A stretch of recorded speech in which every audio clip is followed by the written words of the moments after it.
Hello, hello. Welcome, everybody. We are 53 minutes into the Lost Kingdom, and so far I'm on Crystal Research Center, level 6, and I'm a little bit farther ahead on the Crystal Mine. It is always a bit of a process getting all the forts up. I don't know why it takes so long, but it just seems to take so long. You're jumping on farms to fill these things. You're trying to harangue other people to get in there. And I'm hoping we have these things full. I don't know if we do. Doesn't look great, right? It doesn't look like we got that many people, but I know some marchers are walking from a long way away. This one looks pretty good. Let's see what this one's doing. 4 hours. Let's see what our allies are doing. Let's see if our allies are way more on top of this than us. Yeah. Well, actually, they're not. This makes me feel better. 1900's even slower than us. 394N is just getting started. So, you know. Oh, you know, that was their alt alliance. Cool. Yeah, DVL is very fast, but this is our main alliance for this KVK. We're doing the merge thing. We are merging with 1900 for this KVK. That means we share chests. That means that... I hope I don't crash here. I've been crashing a bit when I do this new chest opening mechanism. We're good to go there. But yeah, we're going to merge. We're merging with DVL. We're joining their alliance. The other two kingdoms in our camp are also merging. And so... Now, the only issue is having enough people at the door. Maybe I'll ask for our... Maybe I'll just quickly ask for R4 to help with the door.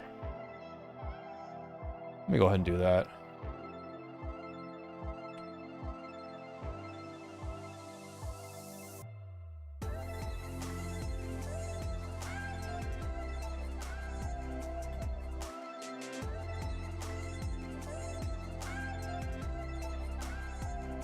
Hope everybody's doing well on this tax day 2025.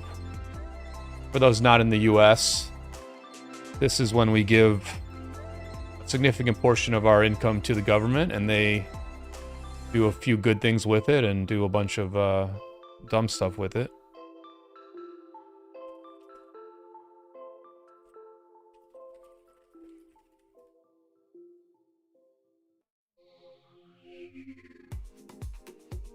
And yeah, now I'm ready to actually just chill out for a bit and get my crystal going here. Into the Lost Kingdom once more. Same as it ever was, really.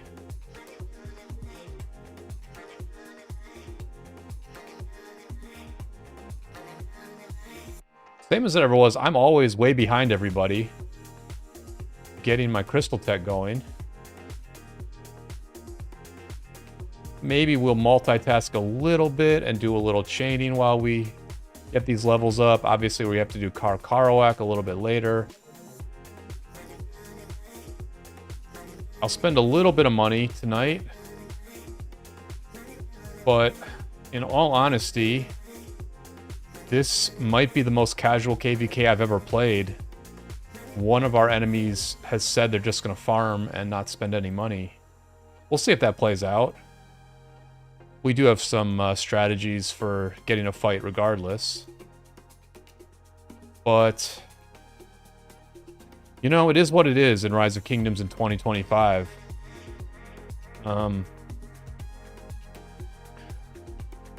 You know, a lot of people have gone through a lot of grueling KVKs in their day, and they don't mind having a relaxing one from time to time. I can certainly understand that. I think it's going to be a little bit rough for us to have another easy KVK. This is our third easy KVK in a row. That's bad news bears for sure.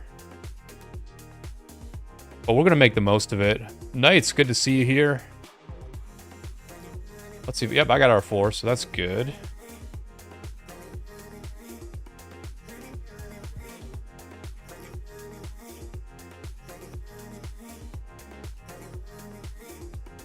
You know, I was looking at the new pincer formation earlier and thinking about what that means for garrisons. The interesting thing about pincer is that it obviously is going to be pretty strong, but the question is it going to be better anti-swarm for infantry garrisons than arch formation is? Arch formation, because it has normal attack damage, it gives you more counterattack damage. Pincer is not going to do that. Pincer is not going to give you that anti-swarm and that counterattack that arch does.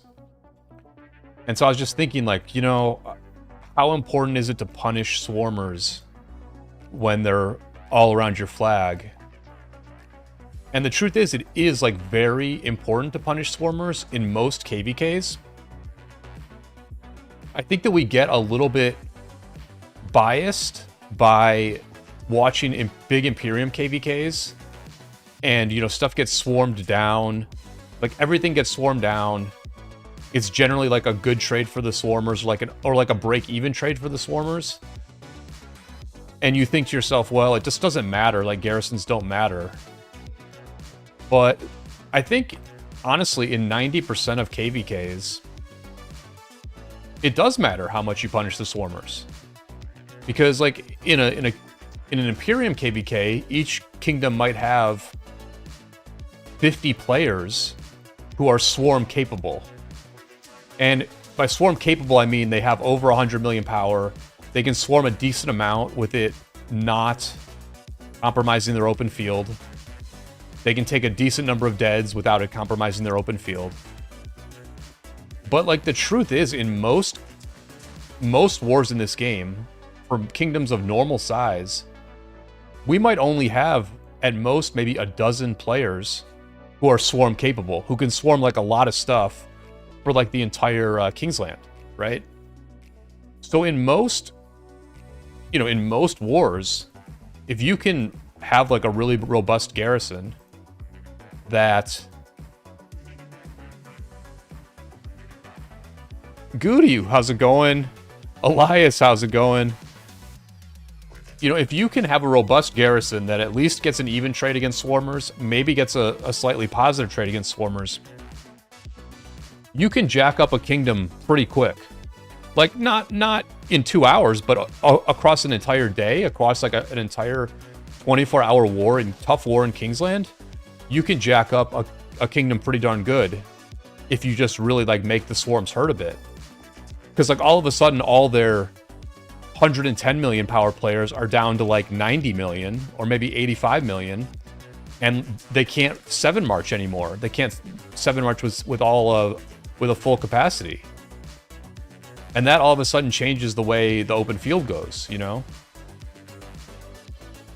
And I was just, like, thinking about this, and then I was like, when's the last time we actually had to have a tough garrison? Like, when's the last time we had to have, like, we would have these, like, tough fights where we're trying to fill as fast as we can, the enemy's trying to swarm as effectively as they can, and then, like, you look at the battle report, and you're kind of like, okay, well, this either went well or this went bad. This either had a positive impact on our chances to win, or it had a negative impact on our chances to win.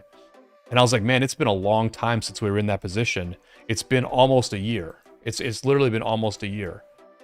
And yeah, like, that's just kind of crazy, man. That's kind of crazy, actually.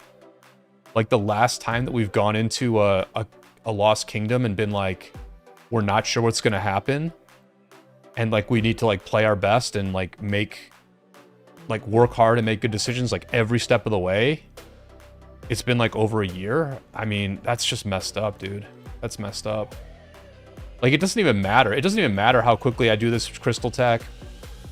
It doesn't really even matter how quickly we get these forts up, I don't think. So, I don't know. I'm glad I have accounts that can pilot. Like, I'm glad that I pilot some accounts so I can get into other wars. And then I'm also glad that There's stuff like Ark of Osiris where you can be competitive. There's stuff like Champions of Olympia where you can be competitive. Like, at least there's something out there that,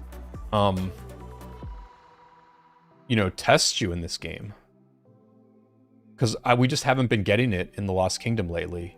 And I'm not going to say that's 0% our fault, because it's not 0% our fault. We sought out a pretty easy KVK last time. This time we didn't care. So, yeah. Yeah, I don't know, man. I don't know. I hope that Fire Camp will fight in Zone 5. I hope we'll get a good fight in Zone 5. If we don't get a good fight in Zone 5, I think we'll get a good fight later on in the KVK. But, yeah. We'll see, man. We'll see. Elias is 3060 destroying another KVK. Let me take a look at 3060 real quick. I don't really know anything about them. I don't know if this is going to be their main alliance or not. Looks like this probably is, yeah. So, yeah, okay, so they've got, like, no stars. What kind of KP do their players have? I mean, some of their players have, like, a good amount of KP, so I would have to imagine they fight some. But yeah, I mean, I guess when you have, like, every R4 with, like, 2 billion KP, that's pretty bad. I mean, this guy's got 6.7, but again, it's like, the autarchs are pretty low. Yeah. I mean, we'll see. We'll see what happens, but...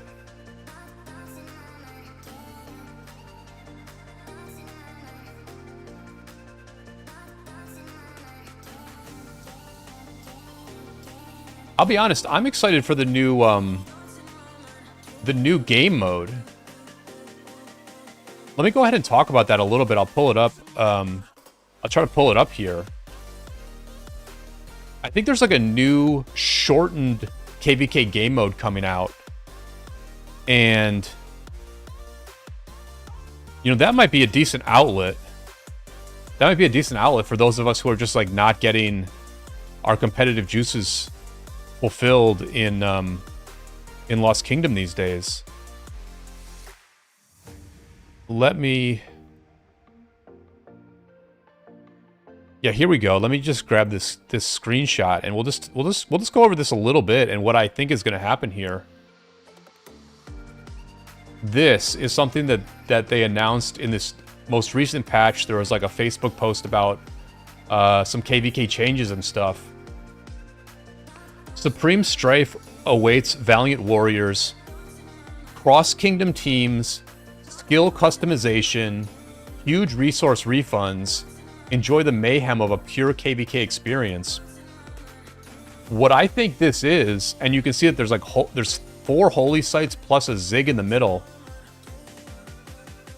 There's a battle vote countdown for 2 days. I'm not exactly sure how long this event will go on for, but my guess is it's going to be like a 24-hour event, maybe like a 48-hour event, where you, as your kingdom, or some degree of your team from your kingdom, is part of a pretty large group, maybe like a 150-player alliance, maybe it's a 100-player alliance, I don't know. And you're just going to be able to like spend a weekend fighting in this game. You're going to get big, with your own account and your own marches, you're going to get big resource refunds. Hopefully you'll get a big speed up refund too. There's going to be some amount of rewards.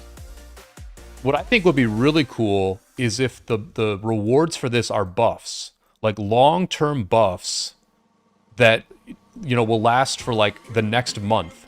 Like, let's say you're the winning team, and then like every player in your kingdom gets like plus 10% attack or something, and that plus 10% attack applies to like everything you do in the game for the next month. That's like a huge that's like huge, you know, not for everybody is that huge, but for a lot of people that's huge. If you're in a KVK at that time, it's a huge deal. I mean, maybe it even works in Ark of Osiris. Maybe it even works in Osiris League. In other games, that's the way they did this stuff, right?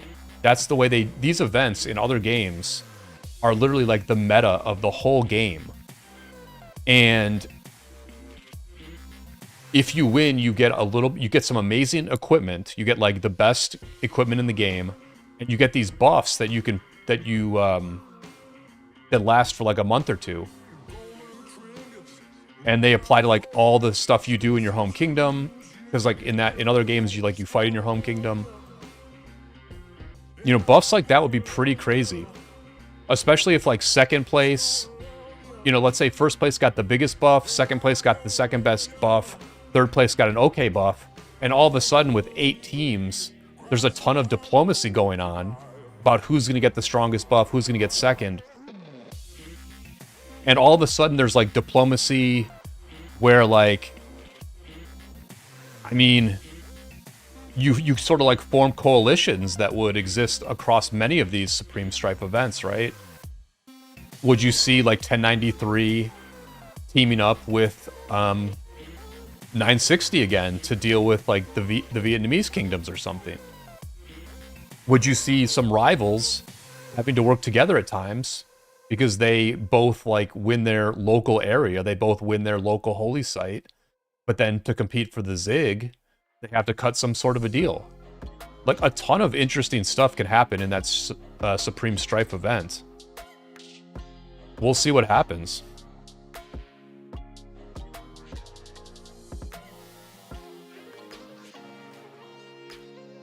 Another Crystal Tech bundle here.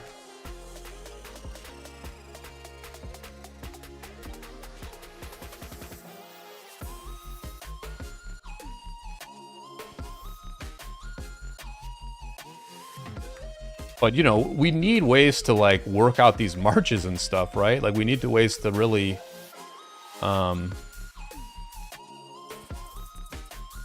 yeah, like, put all this hard work to the test. Like, we put in so much hard work to progress our accounts, and it's literally like, you fight for, like, one day, and it's over. It's like, bro.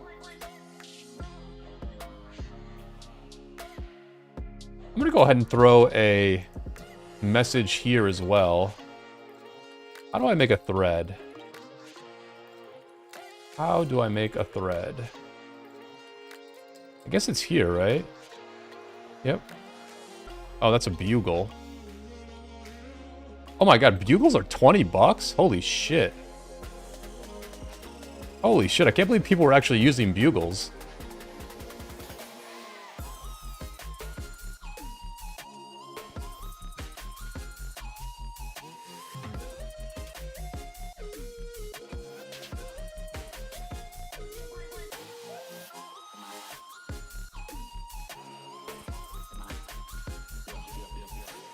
There we go.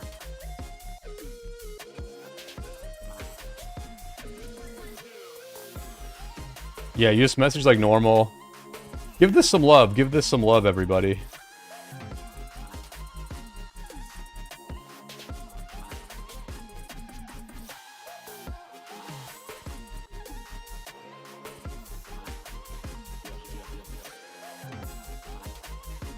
All right, let's not get too distracted here. Let's keep pumping the Crystal Tech here. I'm definitely slacking. I'm definitely slacking.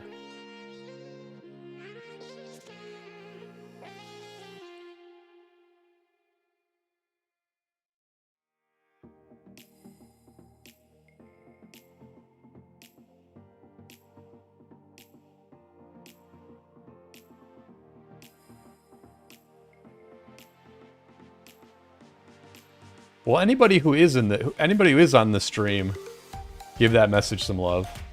Oh, plus it's the Alliance, man. The Alliance will give it some love. There's a new patch, so there are some changes, right? This is kind of nice. I'll say right away, this is nice. The help button on this screen, you can like very quickly see when you get to 30 helps. That's very cool. That's very cool.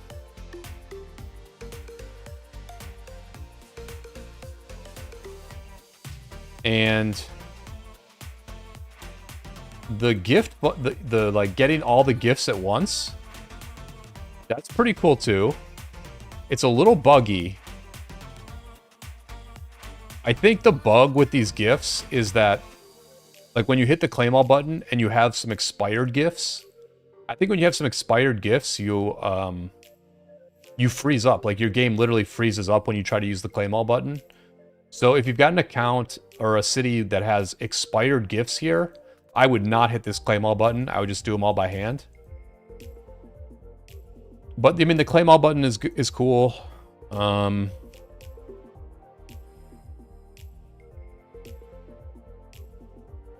I don't know if they put the new infantry commanders in the game yet. I don't think they did. Nope, not yet. Not yet.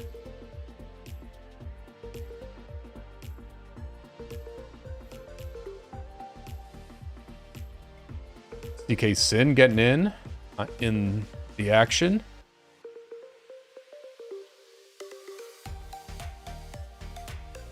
Let's go. Thank you, everybody. Oh, I can heart my own. Too bad no content for you this KVK.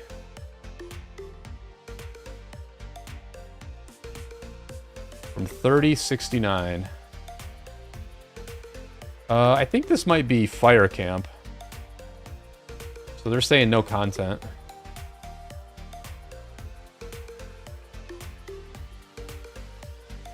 Listen, we'll survive. We'll survive no content.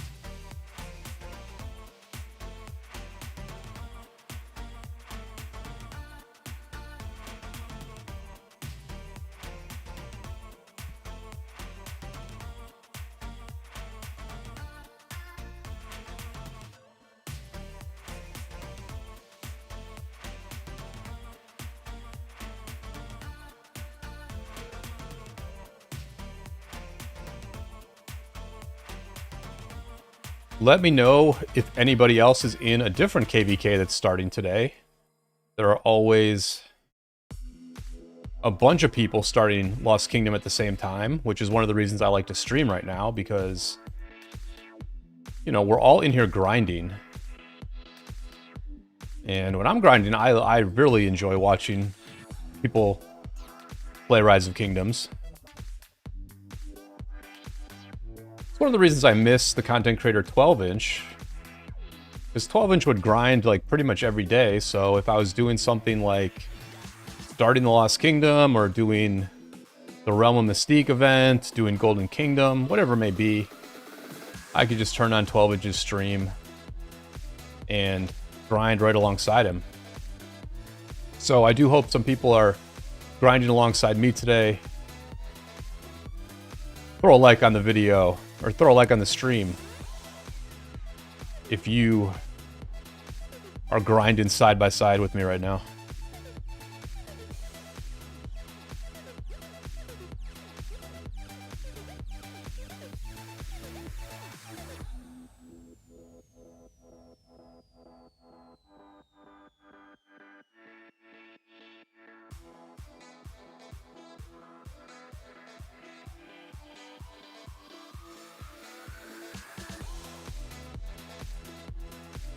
Let me chain these. At the end of the day, like, even if it's an easy KVK, there's like so much value in doing a quick KVK, getting a win, and then just progressing to the next one. We'll get a bunch of conquest coins. We'll get a bunch of autarchs.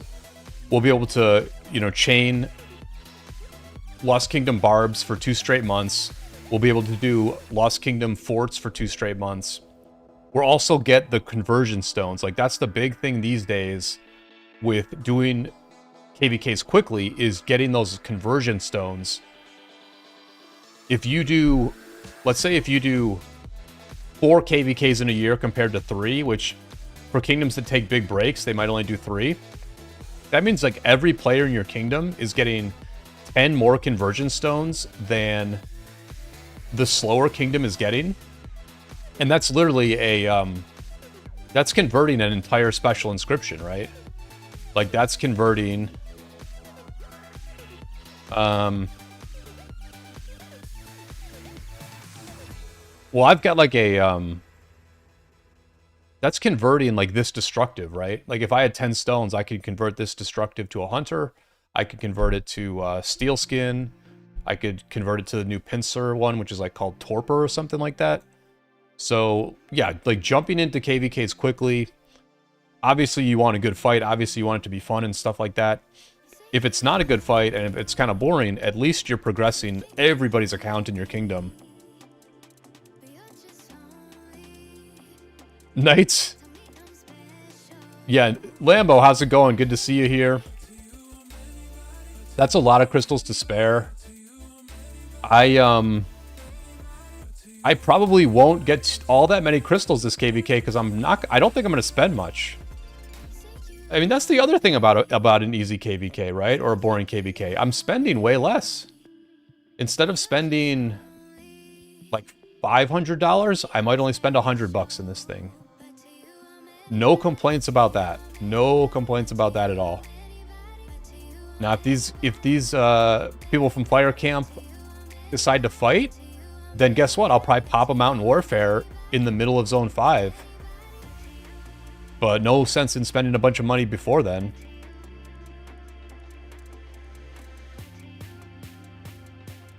You know, one thing I can do right now... Let's see if the likes are doing pretty good here. Everybody throw a like on this video and I'll craft some equipment right now. I'll upgrade some equipment. I'll upgrade some equipment. Because the mistake I made last KVK was I forgot to buy these. You know, I forgot to friggin' buy some of these blueprints. So let me go ahead and buy the Sacred Dominion right now. And I will go ahead and craft it, actually. We got 16 people watching. If we got at least 10 likes, I'll craft this thing. 5 likes, throw a like on this thing. Flower, thank you for the dono. I didn't hear it, but thank you so much, Flower. Thanks for the trust in our OL match. Hope you enjoy the returns from the bet. See you in KL. Did I bet on you, Flower? I don't even remember that. I know Flower's one of our... Oh, that's right, I did. I bet against Lambo. Yeah, okay. So my last 2 donos in this, on my stream have been Lambo, who I bet against for my biggest bet in Osiris League, and Flower, who I bet on. He's from 2563. Yeah, absolutely, Flower. I mean, I looked at your leader, and his record was so good. Flower, I don't know if you're the leader or if this other guy who I looked at was the leader, but I looked at somebody who had just an absolutely crazy arc record. I was trying to find it the other day. I mean, this is a very good arc record, but this is like around what I'm at. I saw somebody who was at like 86 and 11.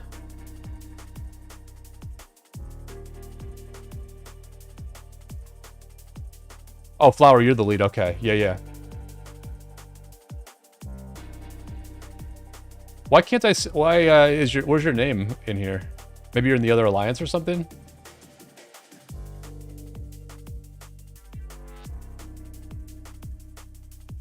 Was it a close match? I didn't even see the score of it. Let's take a look. Let's see if Lambo made it respectable or not.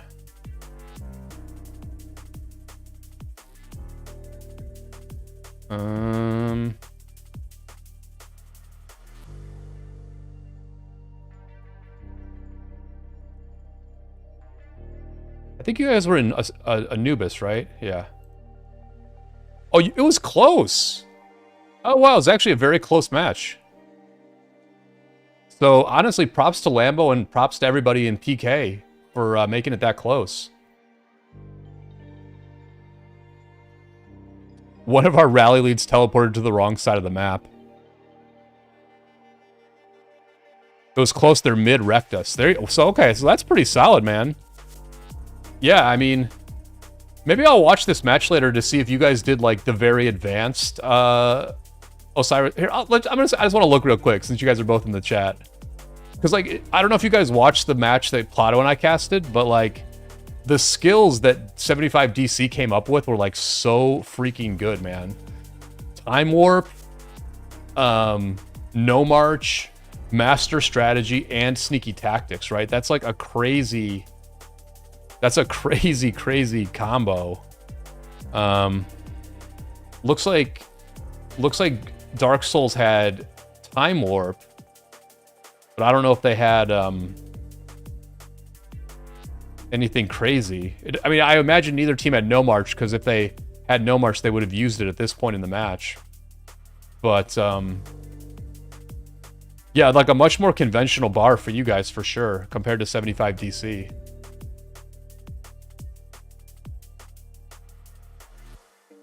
I think No March at 6 points is strong, but I also think Hard Push at 2 points is strong. There's a world where you can combine the two. You use No March and Hard Push, and like you're literally unstoppable on the sides. I think that would be pretty interesting. Bile, how's it going, man?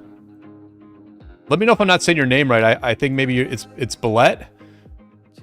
Good to have you here for sure. Really found your destructive video interesting, and am also needing to watch your video about like gem value.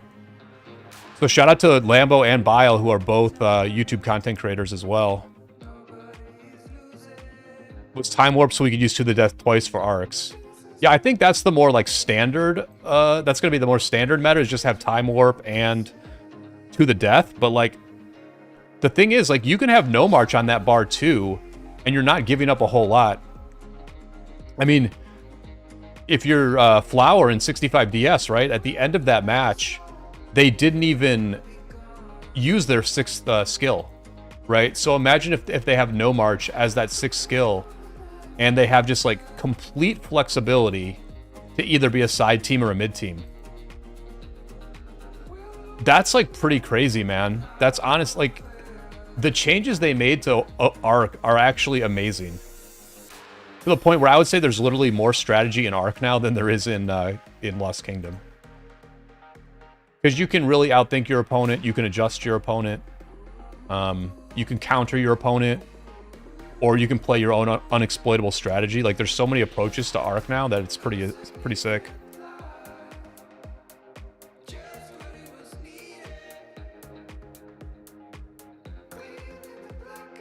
Sohail, how's it going? Good to have you here. Thank you all for tuning in. Are you not buying the one pop-up? This one? This is the one I was thinking about.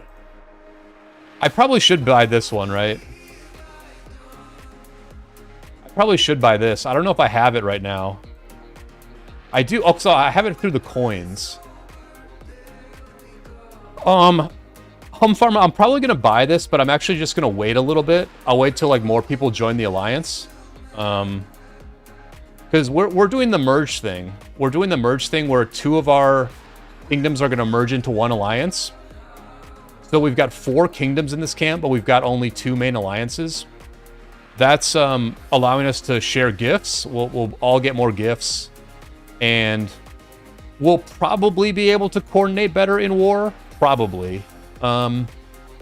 It's going to be a little bit weird. I'll be honest. It's going to be a little bit weird. Like, how do you set ball markers?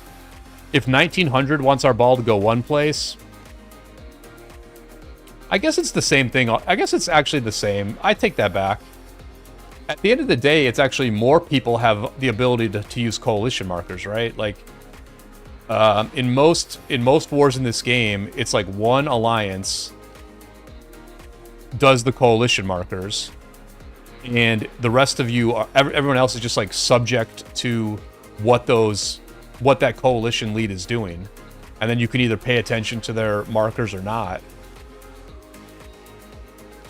I mean, at least now, like, you know, I'll be able to set markers in this alliance. The only thing that's going to be annoying is like garrison swapping and stuff like that. Like, less people will be able to garrison swap if we're all in the same alliance. And then building is going to be a little bit janky. You're going to have to build on like a different account that's in like a different alliance and stuff. But it's like not too bad, I guess.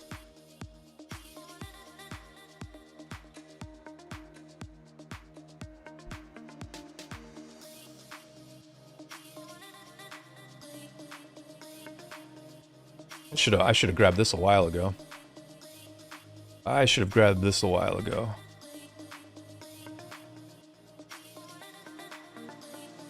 Oh, I have one with like 15 minutes left. Good call, dude. Good call. Thank you. Thank you. Thanks, Hum. Thanks. I didn't even notice that.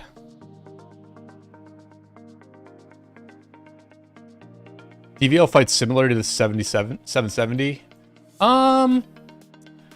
They're not that similar. Because we played with these guys before. So, like, what I noticed... it's fine. I don't think I'm giving too much away here. What I noticed that DVL does is they, like, do organized retreats from ball fights that aren't, like, totally over, right? Sometimes they'll be, like, winning a ball fight, and then, like, as the enemy starts, like, refreshing and stuff, DVL will just, like, have everyone retreat. Like, they'll just sort of, like, give up the field for maybe, like, 10 minutes, and then have all their players refresh their marches. Whereas, like, we would prefer to just, like, stay out there for as long as we can. And, like, yeah, eventually the enemy will turn the fight. But, you know, you risk giving up objectives when you abandon the field to refresh. So that's, like, one of the things I remember about DVL when we fought with them a year ago. Is that there'd be times where we were fighting with them in the field. And we would want to stay out there. And then all of a sudden we just would see their entire team, like, walking away with, like, half health. And we're just like, what the hell is going on here? And then obviously we would have to retreat too. But it's like, I don't know, they kind of would, like, give up the momentum. Like, we'd have the momentum and they would just, like, give it up to refresh. But I mean, they're, like, very good. Like, don't get me wrong. They're, like, extremely good. Like, extremely smart, extremely good. Way stronger in the open field than we are. But I don't know. I don't think we fight, like, exactly the same, to be honest. I guess they're good defensively, right? Because they held off 2268 quite well on defense. It's crazy how long it takes me to get through these buildings. Like, what is wrong with me?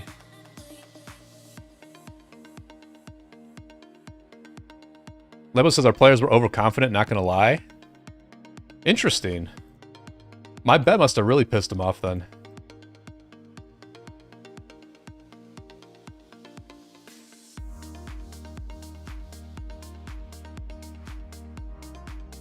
I'm very bullish on the Osiris League, like, in general. You know, there's, like, a lot of skill in it right now. And, like, yeah. And there's, like, an opportunity for a lot of teams to really prove themselves and really show out. And maybe it'll allow them to, like, do a lot of really good recruiting, right? Like, if you look at these brackets, right, it's like, most of them probably have, like, 4 teams that, like, you would expect to make the semifinals. But even that's not, like, a guarantee. Like, let's just go through Bastet real quick. Like, 16 OT, 489, maybe 1718. And 748. I mean, like, some of these teams can... There are some, like, lesser-known teams that could easily finish in the semifinals, right? Like, I wouldn't put it past maybe Beer to be able to beat a 16 OT. I wouldn't put it past Lost to be able to beat 16 OT.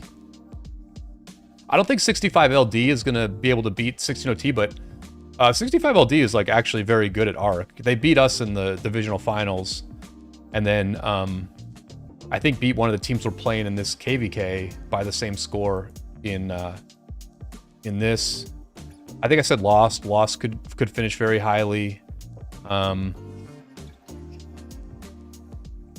mean, even maybe something like 2397 could do very well. They're just, like, openings. They're just openings for teams to, like, really finish highly.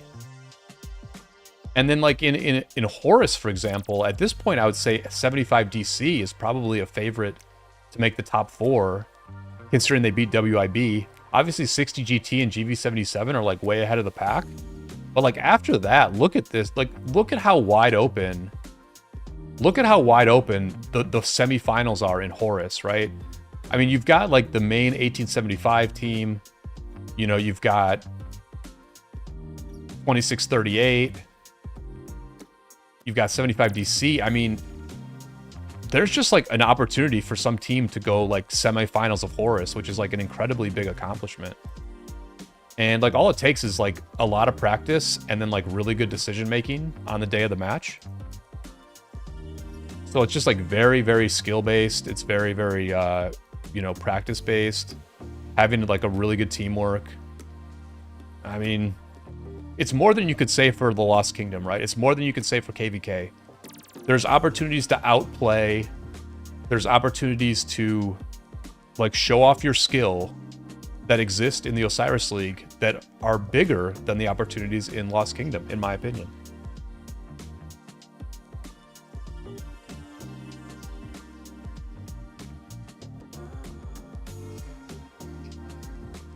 All right, so we got that. We're almost done with the crystal mine. We still need to do the freaking, we still need to set up our Lost Canyon. We're level 25, right? Yeah, we're level 25. We'll just do a little bit of work here. Let's bring these marches back. We've got to do Kalkarawak. We got to get this research center done and start doing crystals.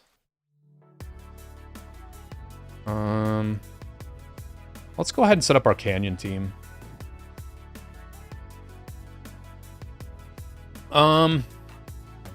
We need 6, right? We need 6. I think we need 6. So, what do we have here? All right, let me actually think about what team I want here. I think I want... Yeah, I want 3 cavalry, 2 infantry, and an archer. So let me go ahead and set my gear up for that. The other, the thing that's weird for me about, like, this KVK is that I can't decide what my second cavalry march should be. Should it be Attila Philip? Or should it be Nevsky Joan? Because, like, my arch formation set is really good on Attila. And Attila Philip is, like, a super good march. The only problem with that is that then I can't run Luchi Philip. So I tend to think I will run Nevsky Joan as my second cavalry march. I'm still going to rock the Guan Scipio. I'm not going to, like... So, like, basically right now I've got a lot of gold heads. Like, I've got a lot of gold heads. 825. So I could build, like, an entire commander. I just built Subutai, obviously. You know, I'm getting there with Ragnar. I'm 5-1-2-1 with Ragnar. I could use gold heads for Ragnar and then just, like, have Ragnar Scipio as an upgrade to Guan Scipio. I'm not going to do that, though, because, you know, I think I'm going to build both of the new infantry commanders coming out. I might build the Garrison first. I'm not really sure. I won't need it for this KVK, but maybe for my next KVK I'll need the Garrison. I might slow build BQ. Let me pull up BQ. Let me pull up his numbers here real quick.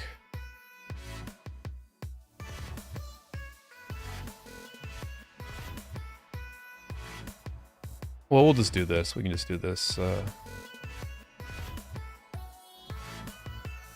We can just do it like this.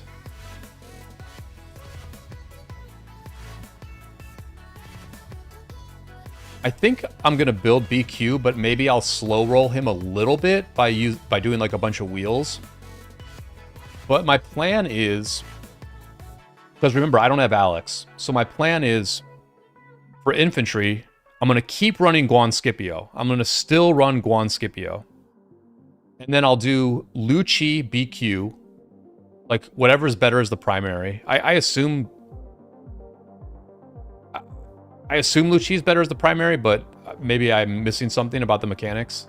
So I'll run Luchi BQ, which should be like an insanely good march. And then I can move Philip in with Attila. And then I've got Attila Philip as my second cavalry march after Huo Arthur. So I think BQ is probably going to be my next build, but maybe I'll build the Garrison first. And we're just going to keep running Guan, man. We're just stuck with still running Guan. Because there's just no reason to put gold heads, use gold heads on Ragnar, I don't think. Six, how's it going? Good to have you here.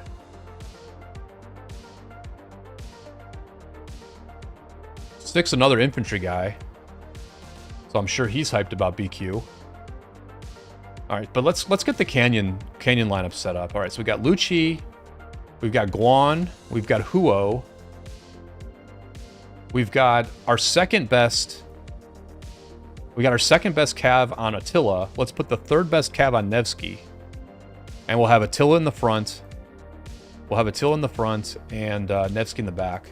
My sixth set is still purple. You know, I still got purple gear on my sixth set. It is what it is. Did we get 10 likes here, guys? Let's see. Yeah, 15 likes. Let me go ahead and awaken the Sacred Dominion here before we do Canyon. Yeah. Let's do this. Here we go. We're about to max out the Sacred Dominion. It's already critted. Let's friggin' make this thing tier freaking 5. Let's go.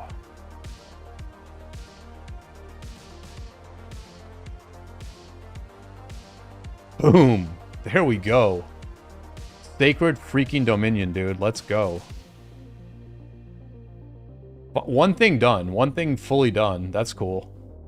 Do we want to do Pride of the Khan also? I'm gonna wait. I'm just gonna wait and do Pride of the Khan later, but I'll probably do it in the next little bit. Alright, so Nevsky has gear. Nevsky's got, yep, alright, Nevsky's all set. Alright, let's do Canyon. Let's see how far we can get up here in Lost Canyon now.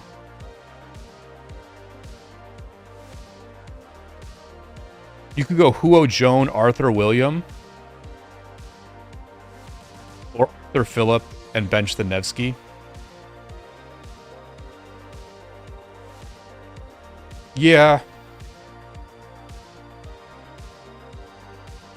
I don't have Delta. I don't have a lot on Delta. That's the only thing. I mean, I could do, like, Joan William. I could do Joan William instead of Nevsky Joan. I don't know. What do you guys think is better? Joan Nevsky or Nevsky? What do you think is better? Joan and Nevsky or Joan and William? I like the tankiness of the Nevsky, and the Nevsky Joan has been so good for so long, but maybe it's time to just put that dude on the bench. Oh, friggin' Huo doesn't have equipment? Oh my gosh. Why the heck does Huo not have equipment? What the hell? Yeah, Huo's got equipment. Why did that not work? What the hell?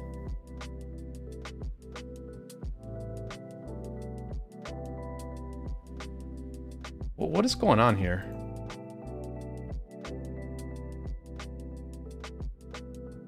Oh, maybe I just had to turn on autosync. There we go. You think Nev Joan over Nev William? Not Nev William, Joan William. Joan William. I guess Joan William is maybe better than Nevsky Joan. I guess I can buy that. It's just more damage, right? Like, at the end of the day, it's really not like that. The trades are not that important. It's about getting out there and doing as much damage as you can. Especially in, like, the situation I'm in now where, like, I honestly have, like, a ton of speed-ups. I basically have more speed-ups than I've had maybe in my life, so... And this is going to be easy KVK as well, so... Maybe I do just bench the Nevsky and go with Joan William. My Canyon lineup is like a little bit better because I can use Constantine, right? It's like easier for me to 6 march in Canyon because I can use Constantine. Yeah, I could do Joan William in Canyon actually. I don't need Nevsky in Canyon.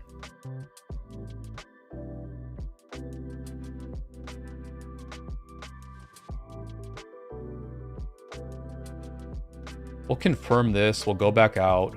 We'll put the gear on the Joan. And we will,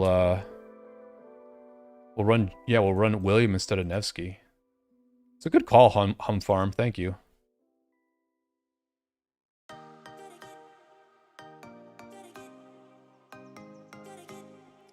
Morgat says Joan has a tendency to run into the enemy's murder ball because of her speed. That's the way I feel too, right? Like, that's kind of why I'm like... That's why I keep using Nevsky Joan, is just because, like... Joan... Yeah, Joan kind of doesn't always perform as well as she's supposed to. Joan primaries don't always perform as well as they're supposed to. But I'm willing to try it. I'm willing to try it, you know what I mean? And in Canyon, it's obviously better, but like... Yeah, I'm willing to try it.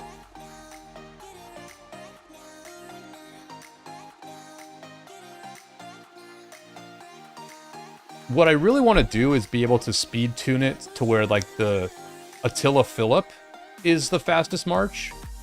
So maybe, like, what I do is I put all tier 5 on all my other marches, but I put all tier 4 on the Attila Philip, and then the Attila Philip goes into the enemy first. Like, if that's the fastest march, that's pretty good. I think we'll do something like this, you know? Maybe like this, so they're balanced. Yeah, something like this.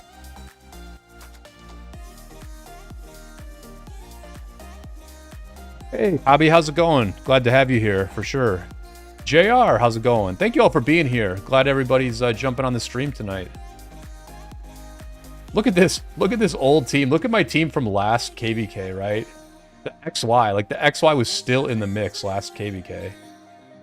That's friggin' wild, man. Boom, look at how much better that is. Attila, front lining.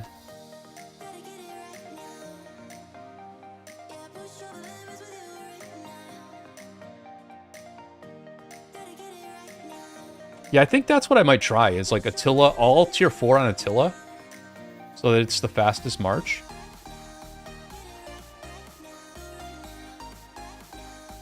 I don't know if this is like the best, but obviously it's pretty low rank, so we'll be fine there.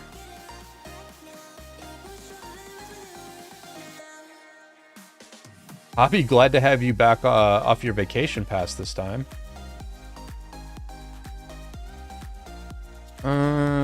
Yeah, whatever, we'll do it like this. There's Shoto. Kill this guy. This looks like a pretty easy team. I'll just go right through it. Yeah. All right.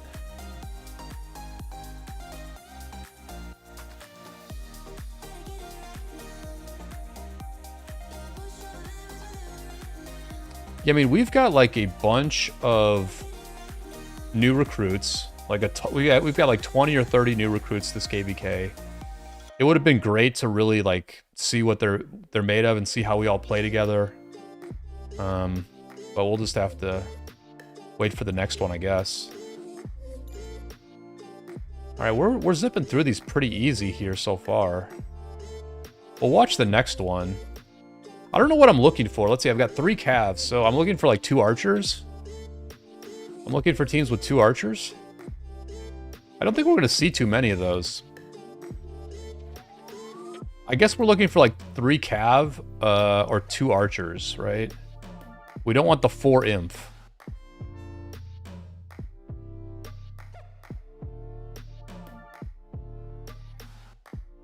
But I feel like we're going to see a lot. Well, we're going to see a lot of 3 imp. Let's try this guy. Let's try this guy here.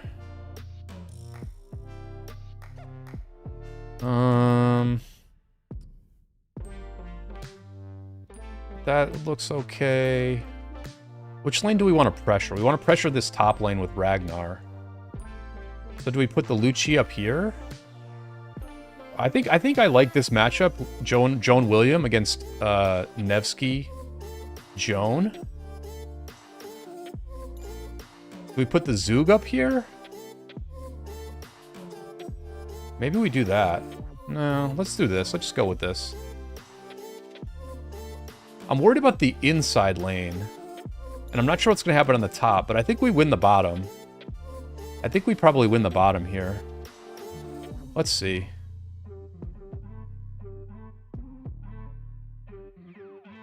I mean, the Joe and William does have a nice angle, I think. I think the William is hitting 2 people. I died first. That's bad. Oh, I got wrecked on the top, bro. How did that happen?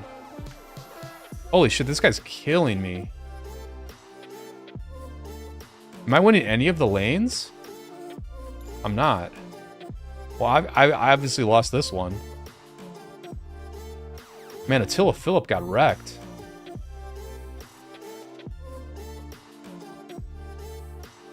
Okay.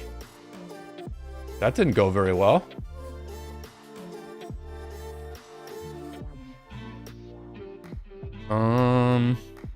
Yeah, the Attila Phillip did nothing. Man. That's crazy, dude. Does he not have gear or something? Let's try one more. Let's try something a little more doable.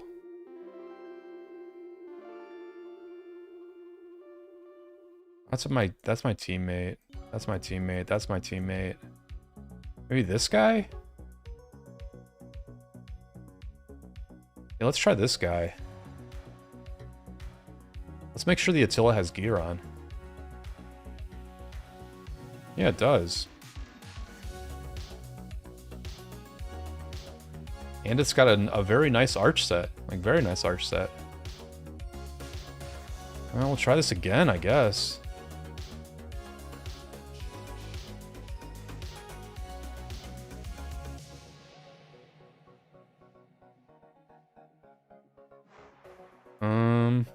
Yeah. So he's got siege. They've got siege in all their marches.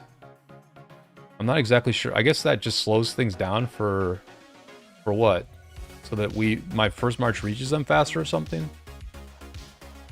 Anybody know why siege is good in all these marches? So Attila and William are about equal.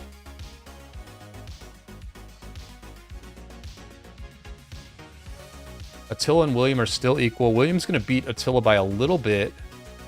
Uo's behind.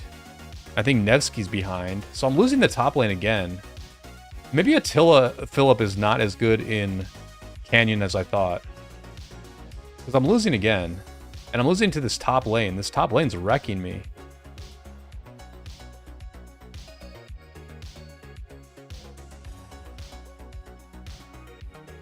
Because I could run like Nevsky Phillip in Canyon. This is pretty bad, honestly. I'm very sad by how bad my Canyon team is doing here.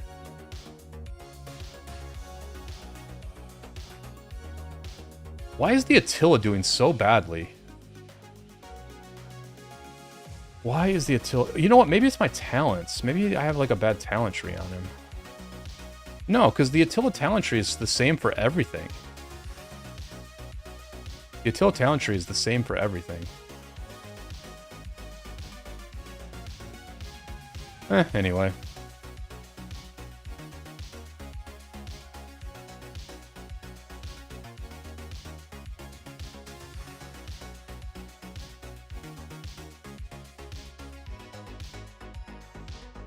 Let me just zip through these real quick. I'm not going to wait for helps.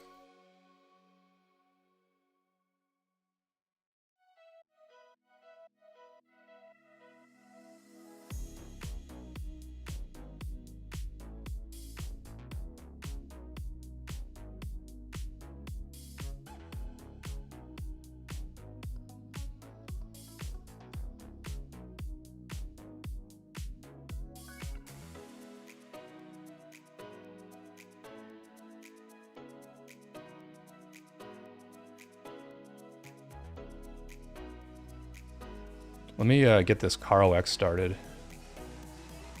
Where are we?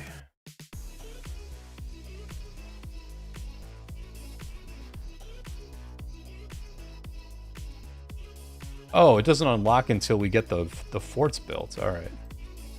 Well, let's see where we are on these forts, man. I hope that these things are close to being, you know, I hope we're on pace here. 155, okay. I can't, wait, what?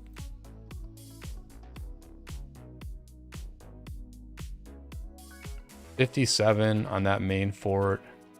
For some reason, it's not showing me the forts. There we go.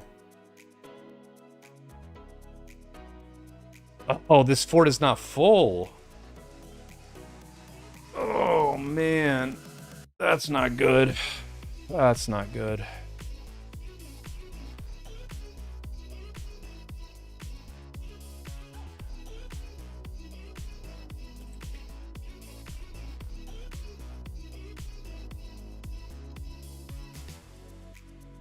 All I can really do is type in all caps to try to get people to fill these forts.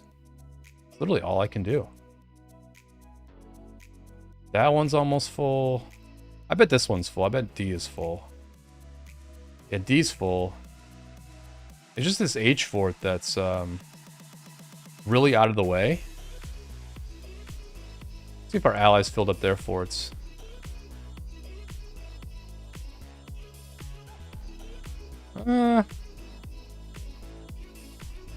Well, this fort's full, but it's still got a long way to go. And this fort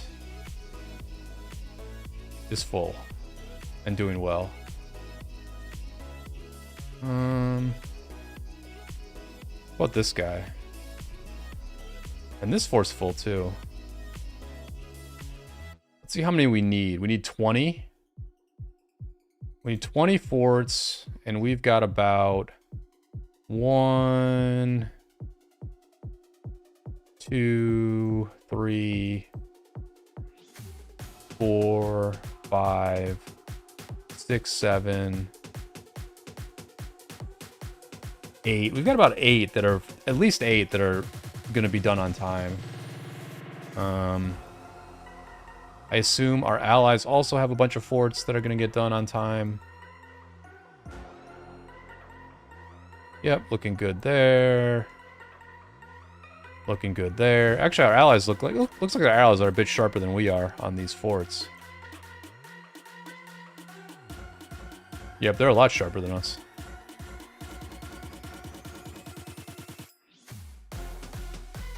Okay, so yeah, we're gonna get the Chronicles done pretty quick, which was the goal. And that'll work out fine. That's fine.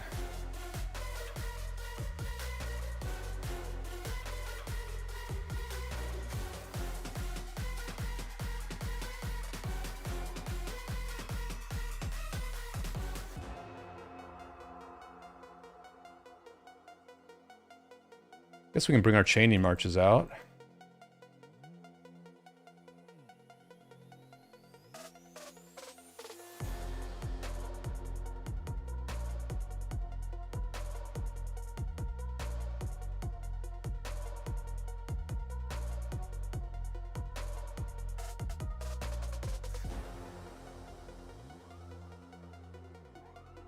This is basically my first time playing Tides. We played it once a year ago, but I was sort of in my retirement phase at that time. So I really didn't play Tides at all the last time we were in this KVK. We got the Tides. So what's going on here? Defeat barbs to earn healing potions. Healing potions can be used to heal severely wounded units in your hospital and will not expire until the end of the season. Okay. That's cool. And I pick one of these. Increase crystal mine work speed by 20%. Increase the amount of certain resource items earned from defeating barb patrols.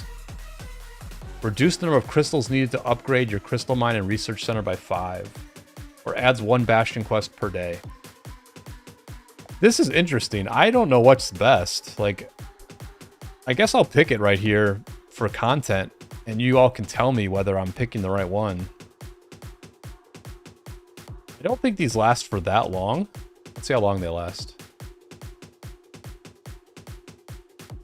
Okay, so I guess they last for a bit of time. How long does the Tide last? It ends in 4 days. I'm between the Bastion quest and the Crystal Mine work speed. So a Bastion quest is going to give me, on average, like 20,000 crystals, a little bit less. It'll be like 18,000 crystals.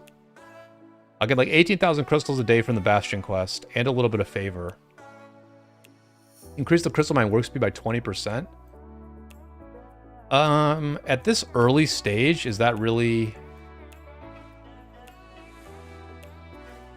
Is 20% really a big deal? Not really. Is it giving 20,000 a day?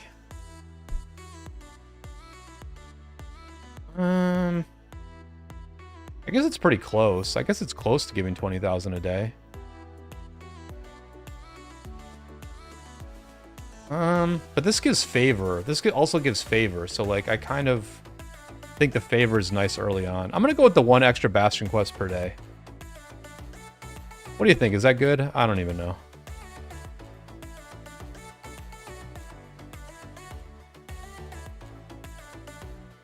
I'm remembering now that Tides is like... People talk about it as a bit of a recovery KVK because you get like so many resources back, and you know, you can use like healing potions to heal troops, and so you don't use as many speed ups either, I guess. So that will be interesting because we're like pretty well rested as is, honestly.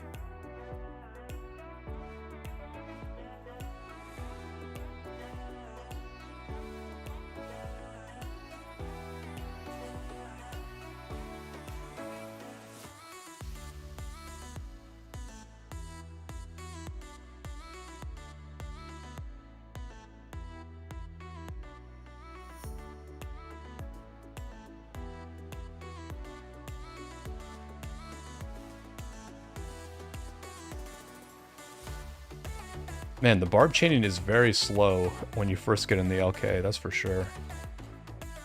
Jon Snow getting on. Let me boost up my damage a little bit here. Might as well. Actually, let me go ahead and request justice. Let's go.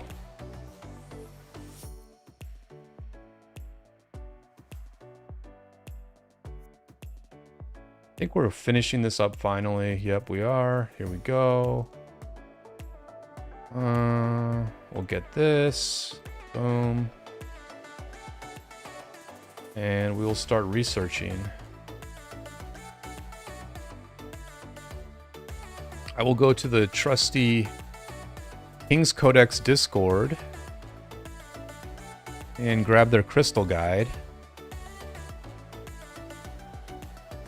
And I guess I'll do the free-to-play low spender guide. Might as well.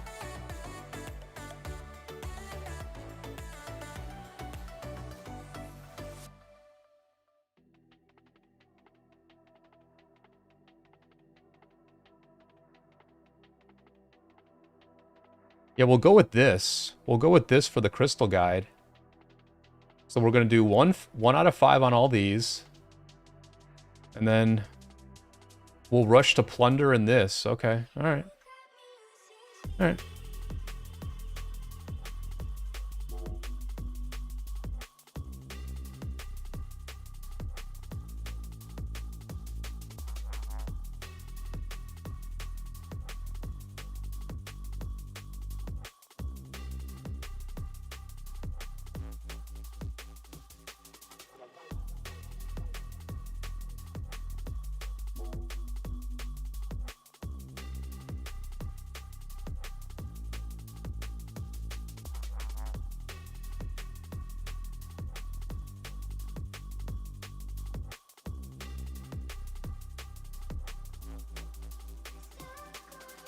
So I looked at the pincer formation a little bit today.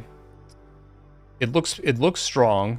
Like the pincer formation looks strong. I saw a bit of Chadsky's stream where he was testing things. I think it makes sense that pincer is going to be better in a one-on-one situation than arch. Like that simply makes sense, right? Like they wouldn't come out with something new and have it be worse than arch in a one-on-one situation. For like for a smite Garrison combo or a Smite rally combo. But, and I didn't see the final results of all the testing to see like how much better Pinsir was. But I mean, the thing about normal damage and the thing about Arch Formation is that it helps you in the field as well. Like, I would have to imagine that Arch is better in the field. Because you're just like, there's so many situations where you're not getting a skill off, but you are doing some amount of white damage for like 4 or 5 turns of fighting. So like, yeah, if one is better for one-on-one situations, but the other is better for situations where you're getting swarmed plus general open field play, then I'd say that's like pretty reasonable between the two, between Smite and Arch. I do think that any young players, like any newer players in the game, should definitely go infantry. Like, definitely be an infantry-focused player. And probably build Arch Formation, because you can run like multiple infantry marches, or you know, probably like pull armaments for Arch, because you can run like multiple... You can run multiple Arch Formation normal damage marches with infantry. You've got Wallace, you've got Lucci, and you've got BQ. And like you can split those up a little bit. You could run like Lucci with Alex or Lucci with Scipio. And then maybe you run like Wallace and BQ together. And so like right there you've got like 2 marches that you can use Arch Formation on. The thing about infantry now, man, I mean, dude, wedge players have got to be like losing their mind, bro.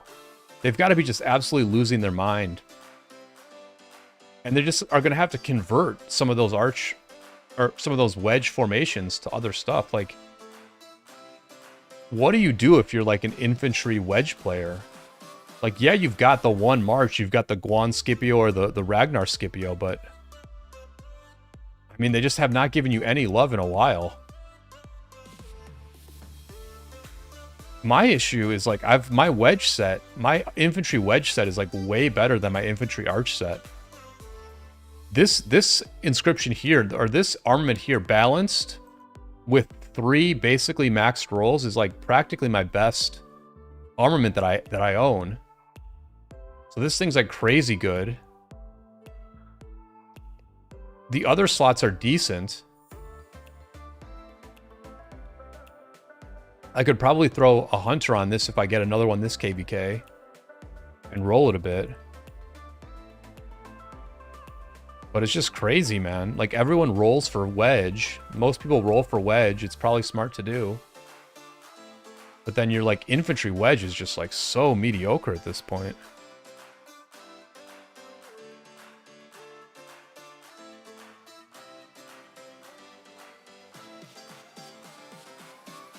I feel like what's going to happen is they're going to like release a new wave, because like we're definitely in a power creep moment right now, right? I definitely, you can feel the power creep happening, right? BQ seems very good. Subutai was power creep for rally for sure. Arthur was power creep for like open field cavalry. You know, Nevsky's being made obsolete. Zug is just like a slightly above average commander at this point. Even Scipio, man, like nobody even talks about Scipio anymore. Scipio is just like a dude who is like been working for you for a long time, and you give him like a very slight raise every year and he delivers, but like you never talk about promoting Scipio. You know, Scipio's not getting any more promotions in his life. Where a year ago, Scipio was like practically the best commander in the game. I mean, maybe, I guess Lucci was the best commander at that point, but Scipio was pretty freaking close. So you feel the power creep happening, and I think they're eventually going to come out with like new skill damage commanders that are super, super good. You know, that meet the moment. that meet the power creep moment. Because they cannot ignore wedge formation forever.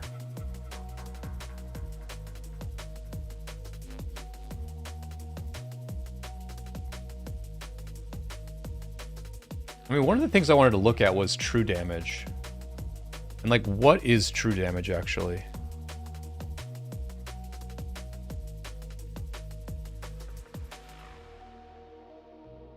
Actually, what is true damage?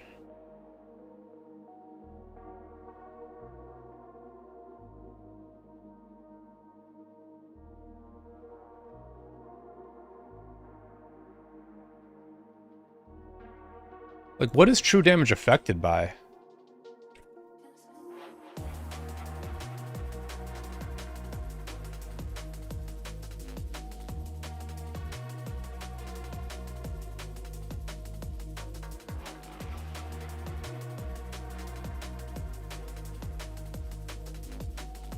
I feel like true damage is modified by normal damage, but it's not saying that here.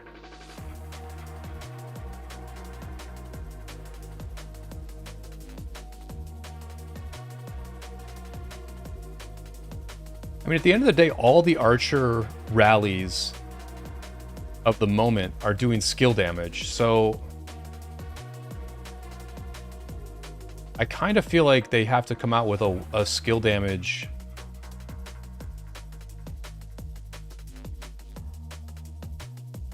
A skill damage, like, rally for archers.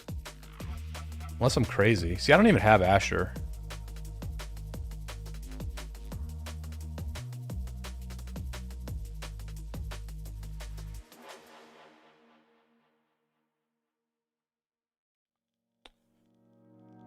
The next 10 seconds, this commander heals a target. They also do 80% of heal strength as true damage to up to 5 nearby troops.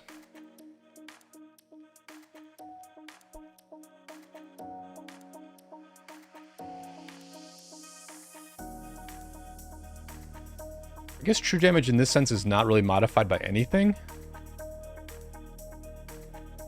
I don't know.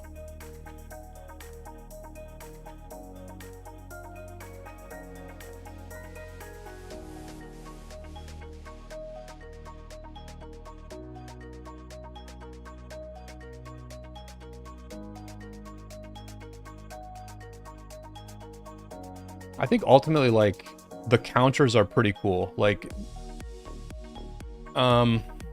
especially in like artifact KVKs, there's so many commanders now that if you are really good at theory crafting and you've got like a really good team around you, where like you're all sharing ideas and coming up with like what makes the most sense from a mechanical point of view, you can really figure some things out that's going to counter whatever the enemy's throwing at you.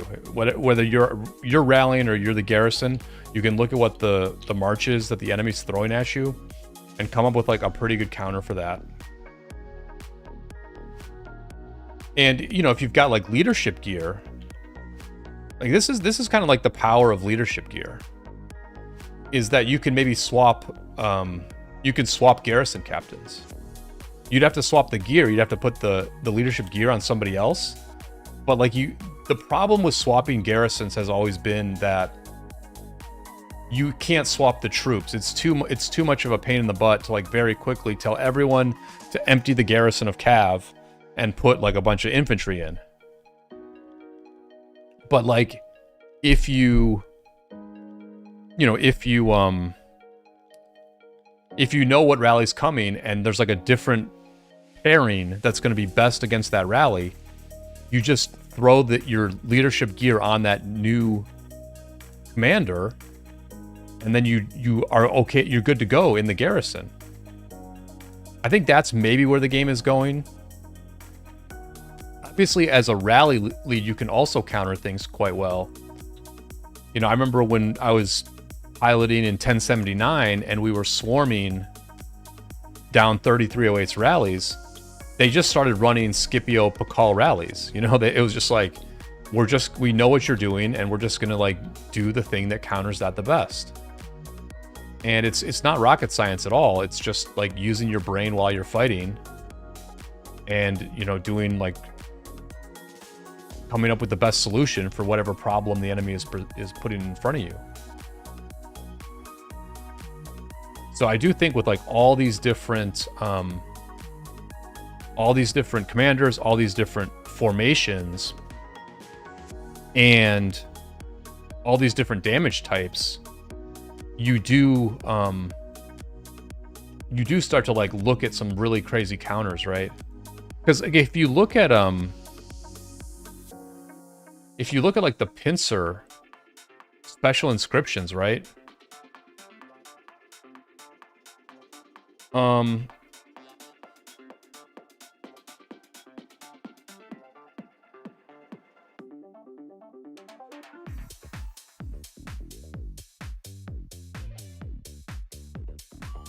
You know, like this one, for example.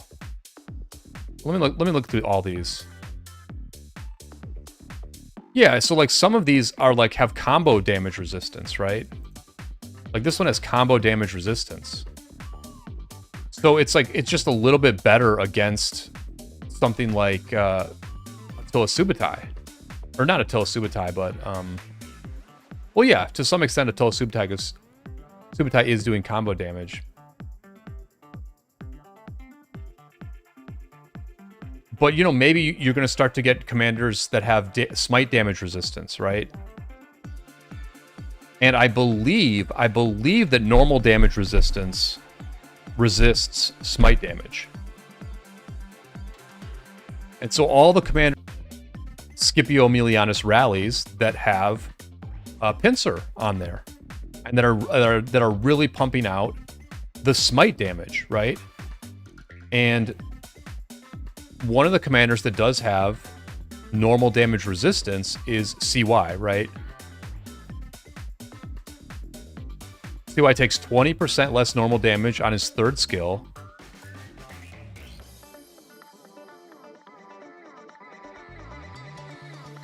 And I think that's the only one. But still, like that makes him a lot better against like a smite damaging Scipio Aemilianus.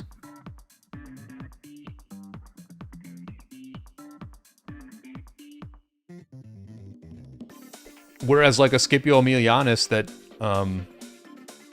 has like all the pincer stuff and has resistance to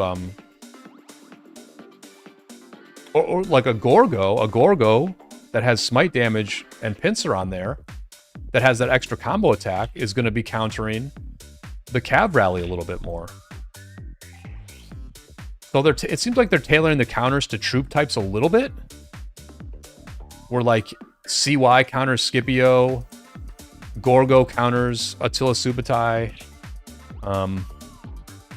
So they're making it a little bit easier on us in that sense. But if you can tell that I'm struggling to theory craft this a little bit, you're right. And I think that's just a sign that like there's gonna be some kingdoms that are just like way smarter about this stuff than others. I think the thing that I'm lacking right now is like a really good theory crafting team that has like better ideas than me. I ultimately have to like lean on people in the chat, and I have to lean on, you know, other content creators to really be on top of what's happening with a lot of this stuff right now.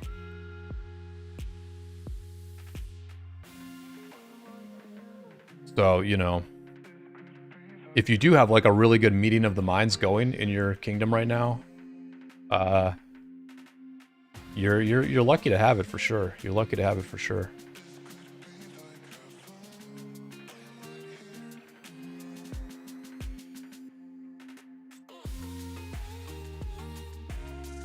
All right, here's a very nice clump of 4. Let's get these. Start another skill.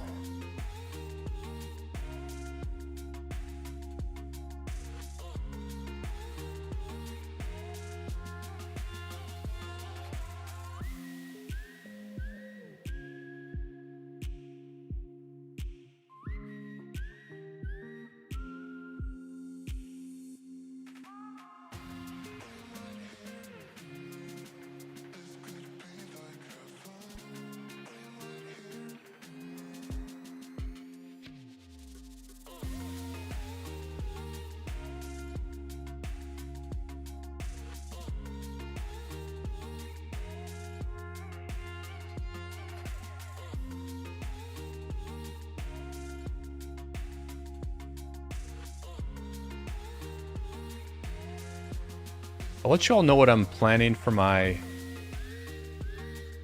I'll give you guys all my plans here for my account.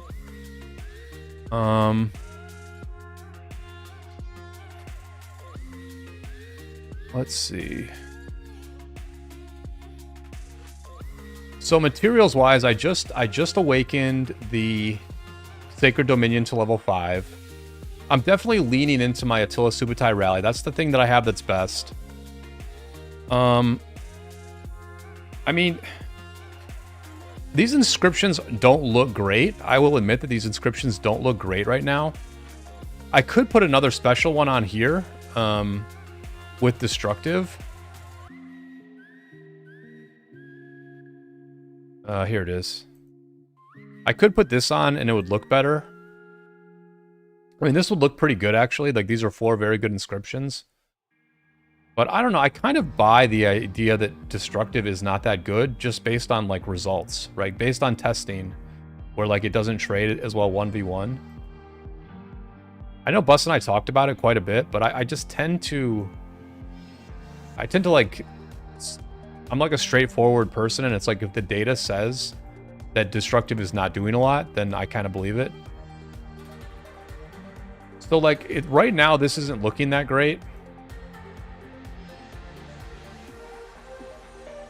Now, the thing is, I do have, like, a bit of a wish list thing going, like, that's pretty good. I'm pretty far along on my wish list for Wedge. And right now, I'm going for the emblem slot.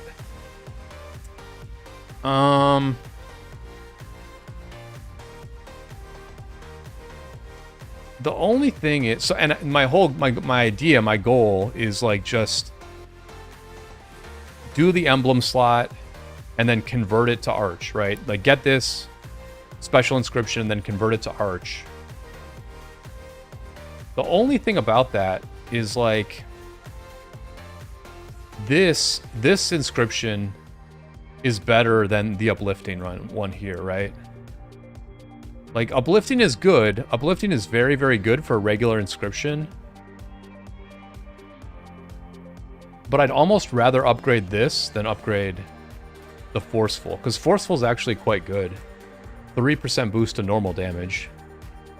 It's just, like, very, very clean. So I'm kind of thinking that I changed my wish list, actually. I kind of think I changed my wish list for both of these. The Horn, and then even for Wedge, I changed the wish list to the instrument slot. So, I mean, I'm at 7 out of 10. I've got a ways to go, but I'm getting there. I'm getting there on Wedge. I'm just going to keep opening Wedge. I can make my Guan a little bit better. I can make my Zug better. There's like definitely ways to make the Zug better with some good Wedge pulls. I can make the Huo better.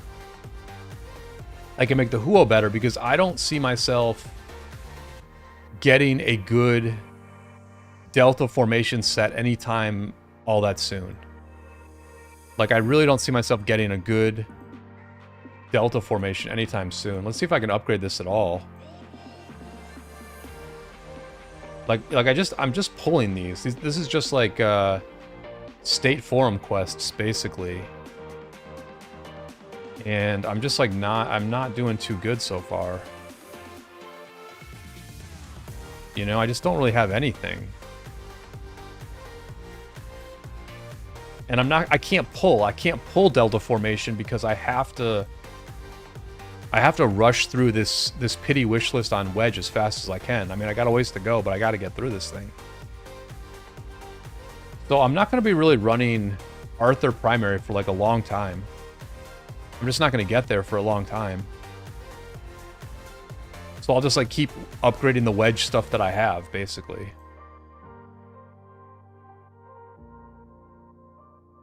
And then on the gear, I just made Sacred Dominion 5. I'm going to make the Pride of the Khan 5. And then after that, I'm actually just going to leave.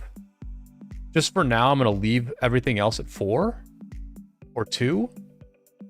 And I'm just going to start making some other stuff too. Like I'm going to awaken this KVK weapon to 2. I can awaken the KVK helm to 2. I just got to get like a bunch of stuff to tier 2. Because it's like such value, right? Like my entire archer set is all at tier 1. Tier 2 is like super high value. So, you know, there's just like a ton of stuff I can still do with all these marches to improve them. It's just, you know, it's like a very gradual process. I've been playing this game now for 2,300 days straight. We're on day 2,300 right now. I've got a nice advanced account. I certainly wouldn't want to be a younger account with more stuff that I have to accomplish, but even as long as I've been playing and as much as I've spent, it's like, gosh, there's just like so much obvious stuff that I can do to make this account better. And just, you know, perform better every war we get into.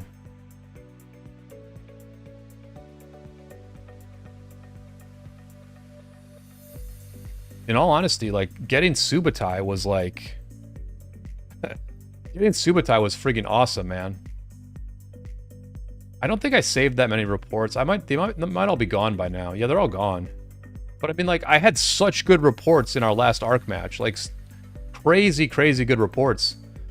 You know, I don't even fight in the field. I'm doing, like, a ton of stuff. I'm doing a bunch of garrisons. So I honestly don't usually even finish in the top 10 in scoring in our ARC. But my rallies were just hitting so freaking hard that I got 8th place, which is, like, really a good ranking for me. Since I'm just, like, doing all kinds of weird stuff during ARC. So really, like, Attila Subutai is basically the first time in years where I've been able to see, you know, the benefits of all the work I've put into this cavalry set that Kuh is walking around in now. This is obviously my most valuable asset in the game. This is, I mean, this is a lot of time and money right here. A lot of materials right here to get full crit and a bunch of, like, very highly awakened stuff. But, you know, it's like Eleanor came out. I was excited to have that gear. Eleanor came out and she was just, like, such a friggin' disappointment. Like, she was just a crazy disappointment. I mean, like, I don't even have a million kills on Eleanor yet. Like, I've had her for almost a year and I don't even have a million kills on her. And I was, like, literally building gear and armaments for her in preparation for her for, like, a really long time. So that thing, the Eleanor completely bummed me out from an account progression perspective. But then, you know, Subutai comes out. I've got, like, a good arch set. And my Subutai rally is, like, real good, man. It's real good.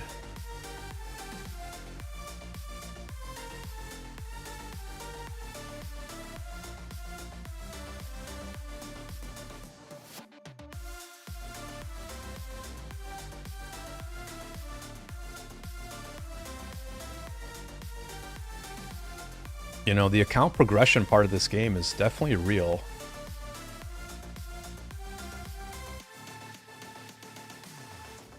You know, it's like, it's basically two different aspects, right? There's like speed ups, resources, and kill point progression. Which, in all honesty, my progression has been pretty slow on that recently because we've had some pretty, like, short KVKs. And then like, that's the progression that, like, changes all the time, and, like, you go up and down. Like, you go up and down in how many speed ups you have. You go up and down in how many resources you have. You even go up and down in terms of, like, where you are on the kill list. Like, your kills don't go down, but people will pass you or you'll pass other people based on, you know, the pace of your kill points. This has been a little bit slow. The kill points have been slow lately. The other part of progression is, like, your equipment, your castle skins, your commanders, and your armaments. Because those things, like, you don't lose them. They don't go up and down. You just go forward with that stuff over time.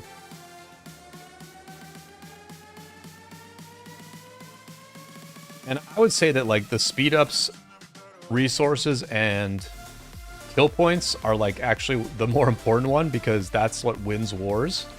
And that's what makes kingdoms strong or not. But the gear and the armaments are what you feel good about when you, like, when, like, new stuff comes out and you kind of have to assess whether you're far behind or not, you know? It's like, Pincer came out and I'm like, well, I have no ability to really pull for Pincer. I mean, this is why I was talking about, like, Delta and stuff earlier. I don't think I can change this, right? I don't think I switch from Delta to Pincer. I certainly don't get rid of Arch, and I certainly don't get rid of Wedge. The question is, do I switch from Delta to Pincer to, like, make my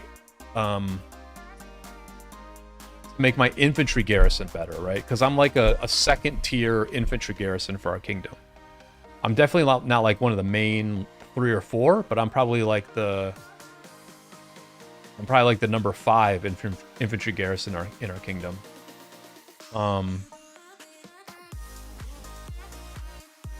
And, like, my arch formation set for infantry is, like, it's decent. It's honestly decent. I've got, how much in stats here do I have? I've got 10.8, like, basically 20% here. Another 6.5 here. So, like, 26.5% of stats. That's, like, solid. Not great, but solid. And then I've got, like, a bunch of good a bunch of good inscriptions. Now, I would change the cohesive, I think, for a garrison. I think. Maybe I don't. I think I guess I just leave the yeah, I guess I leave the cohesive on for my garrison. So, like, that's not great, but everything else here is good. Smite's, like, super good. 2% more normal damage. Evasive's okay. Uplifting is amazing for a garrison. 5% normal damage after about a minute. And then ward is, like, damage mitigation, so that's good too. So, like, obviously I could try to get Pincer and make my Gorgo garrison, like, way better. But like I said, there's just, like, so many other things to do.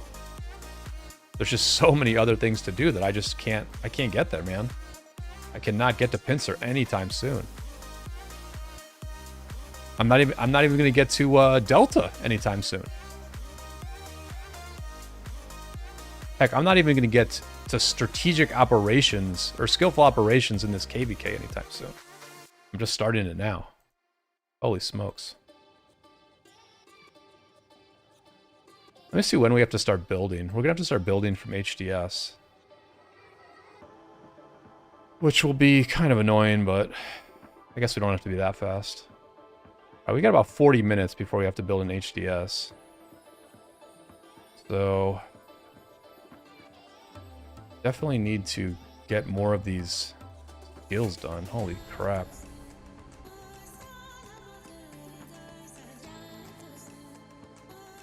I do appreciate everyone hanging out. Chat's pretty quiet, but we got plenty of people on here, which is great.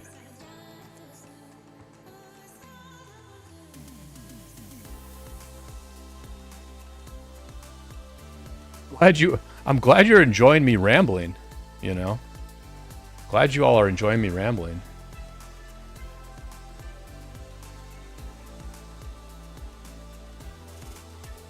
I'm kind of bullish. I don't know if you can tell, but I'm, like, a little bit bullish on Rise of Kingdoms at the moment.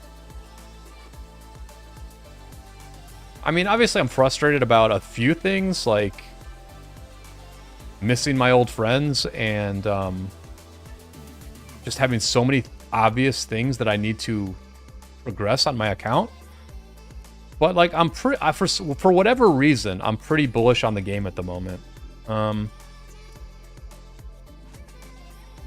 Partly it's just because the game itself is pretty good.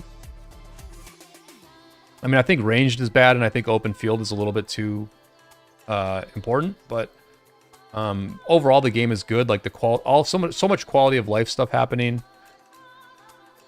You know, much easier to get resources. Dot mode is good. Artifact KVKs are cool. I think the new Supreme Strife thing is going to be like very cool.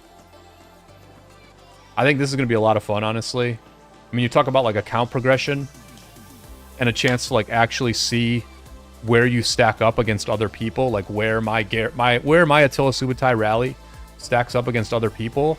Yeah, how about throw us into like a weekend long tiny KVK map against a bunch of other kingdoms where we team up with like other kingdoms in our alliance, and we get to like collaborate with other officers from other kingdoms on voice chat. Obviously, there's going to be some egos battling and stuff like that, but there's also going to be the ability to like meet a lot of cool people, meet people who you want to work with in the future. And so, yeah, like, you know, I'm bullish on just the ability to build a good account and then like do a lot of cool stuff in the game, basically. Like, I've got a nice rally account, I've got a nice Garrison account, I can do stuff in the open field. My open field's not the best. I mean, we watched me in Canyon earlier, like, holy crap, that was like pretty bad. This was pretty rough right here to lose back-to-back fights here. But you know, like my open field's pretty good. I get like a pretty good ratio for somebody who is like a frontline tank. So, and then you know, you jump on voice with other people, and like the difference between someone who is like really playing for the team and also communicating in voice and giving good feedback to the war lead, or in some cases war leading yourself, like, you know, there's just like a wonderful way to like actually impact what happens in a war, or like in an arc match, for example. There's a great chance to impact whether you win or lose an arc, right? So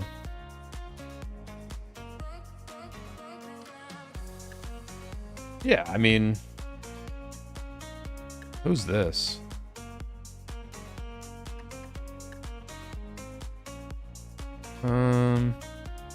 Looks pretty real. Looks pretty real.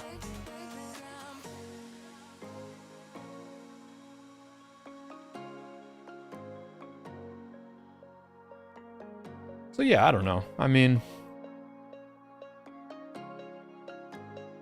I'm just ready. I'm ready to get into a good fight, to be honest. I'm ready to get into a good fight.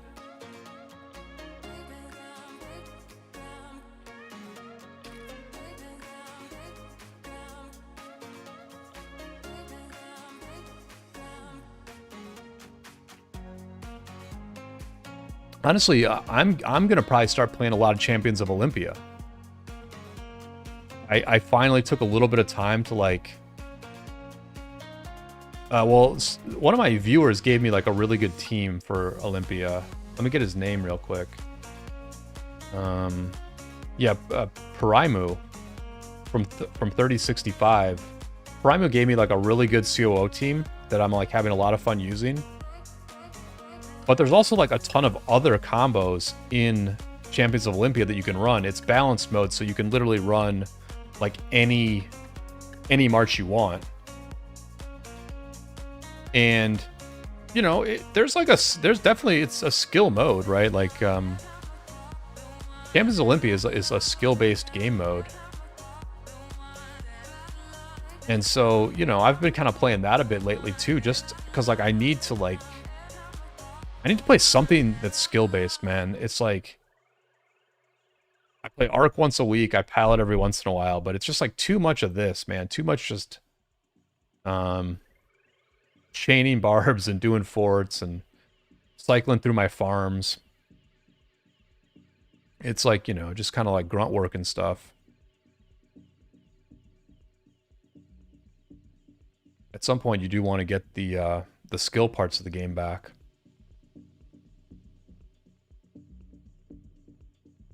But I mean, it's there. Like, the thing is, it's there in Rise of Kingdoms at the moment, right? Arc is really good. A new KVK format's coming out.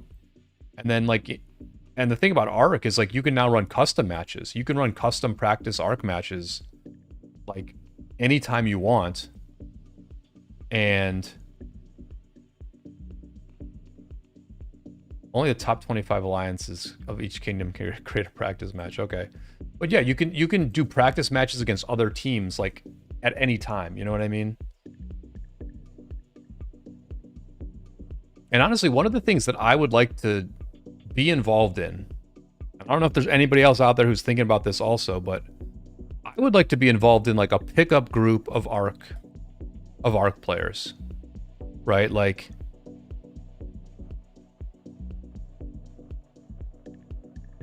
you know, like a Discord with maybe a few hundred people, and there's like maybe some set times where people play pickup matches.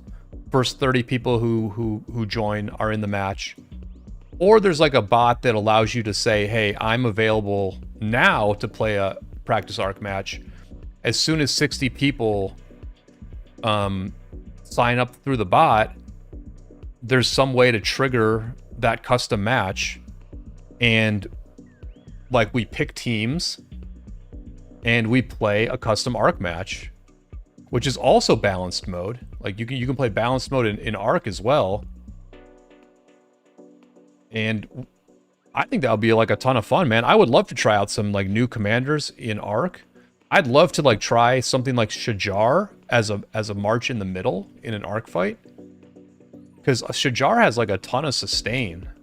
She's got like a crazy amount of sustain. You give her like super good circle formation armaments. Let me look at who I should know this. I should know who I put behind Shajar. I put Zug. I put Zug behind Shajar. This is the team that Paraimu gave me. Is Huo Arthur, Lucci Sargon. Like, I'm literally running Sargon in Olympia. And then Shajar Zug. Like, I would love to have like a maxed Shajar in a practice Arc match. And just like look at the battle reports afterwards and see like how this march trades in the middle for Arc. Like, it would be friggin' interesting. And like, there's a part of me that thinks her reports are going to be insanely good, because she just stays out there and Zug does all this AoE damage to like a huge to a huge group of enemies. And so, you know, you test those things out, and then maybe if you find some real discoveries, you pass those things on to some of the players in your kingdom. You know, maybe a player who kind of leans towards archers, right? Like like Jan, like my boy Jan, who I've been playing this game with for years. I might not be able to find him because we're in different alliances now. Let's see if he's logged in yet. I think he's asleep. Anyway, my boy Jan, he's a little bit more of an archer player than anything else. He's pure open field. He's free to play and stuff. But like, if Shajar Zug turns out to be like this insanely good march for like Arc fights, and then is also decent in KVK, you could run Shajar Zug, or you could run like Shajar Hermit, right? Which is what White Castle does. If she's like crazy good in Arc and decent in KVK, then maybe you pass it along to a couple players like Jan, and he builds Shajar. That makes your mid Arc team that much better. You win a few more matches. You know, instead of winning 75% of my matches, I might win like 80% of my matches.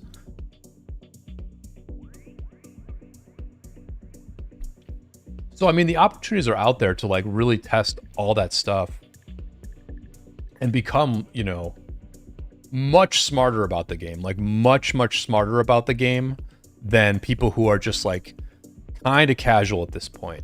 Like, they're kind of burnt out. They're just doing the same stuff they've always done, right? They're watching the same YouTubers they've always watched. I mean, listen, you can see it with YouTubers, man. You can see it with YouTubers. I mean, to an extent. Some people are sharper than others. And in all honesty, right now, the YouTubers that are dominating, whether it's Chadsky, whether it's Bus Driver, whether it's Bile, or whether it's Chisgel, because honestly, Chisgel still is very good at theory crafting. Those are the YouTubers that are like doing really well. The people who are really good at theory crafting, who can have their own thoughts and like give new really good ideas about what to do with all these friggin' commanders that we have in the game. Those are the people who are really making the best videos right now. Because there's just a lot that has changed. A lot that has changed. If you're just still, if you're, you know, if you're going into an Ark of Osiris match and you're running like Justinian Nevsky rallies, you're screwed. If you're standing in the middle of a ball waiting for your teammates to like pull enemies in so you can get some easy hits on them, like, you're screwed, right? Because people aren't really looking at your ratio anymore. They're looking at how many kills you get.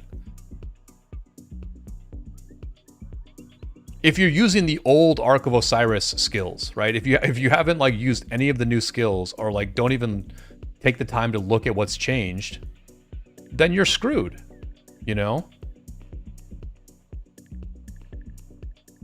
And if you're not paying attention to everything that's happening in matchmaking, if you're not like forcing some of your deadweight to take vacation permits or just straight up leave the kingdom, again, you're also screwed.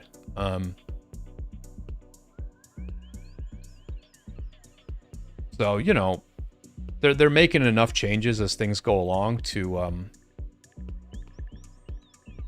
create good opportunities for like whoever is on top of their game. Like, whoever's on top of their game is going to have a nice edge in a lot of things. Maybe not in KVK so much. Maybe not in like Imperium KVKs, right? You're not going to unseat 960's pure strength anytime soon. And you're not going to develop a leadership team as strong as 1093s anytime soon. But in all honesty, you could build... I honestly think that, like, if a group of players got together, like a bunch of, like a group of maybe 4 or 5 war leads who get along really well. Doesn't have to all be war leads. It could also be like players like Uni, for example, who's not like a leader, but he just gives like an insane amount of constructive feedback while you're fighting.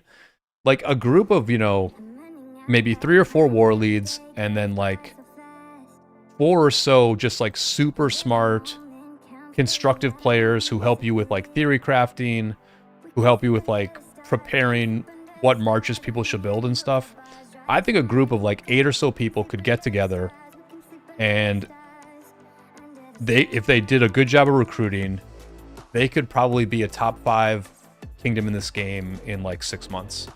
I don't think it would take very long. I just don't think there are very many teams out there that are like all that high level, you know? And so there's just like a huge like inefficiency out there that's like open to be exploited, right?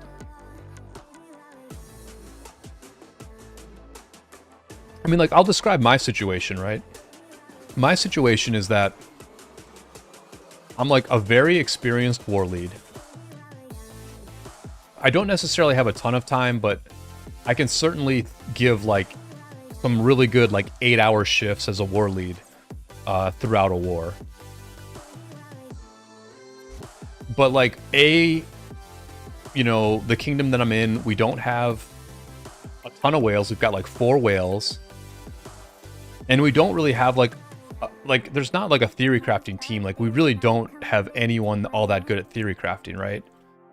So like, and we do have like a couple of other very good leaders, right? Like a very good organizational leader, And then we also have someone who's good at organization and at war leading and at flag building, right? So we've got like we've got some people here, but it's like we don't have all the pieces. Like we 100% do not have all the pieces here. We don't have depth in war leads, and we don't really have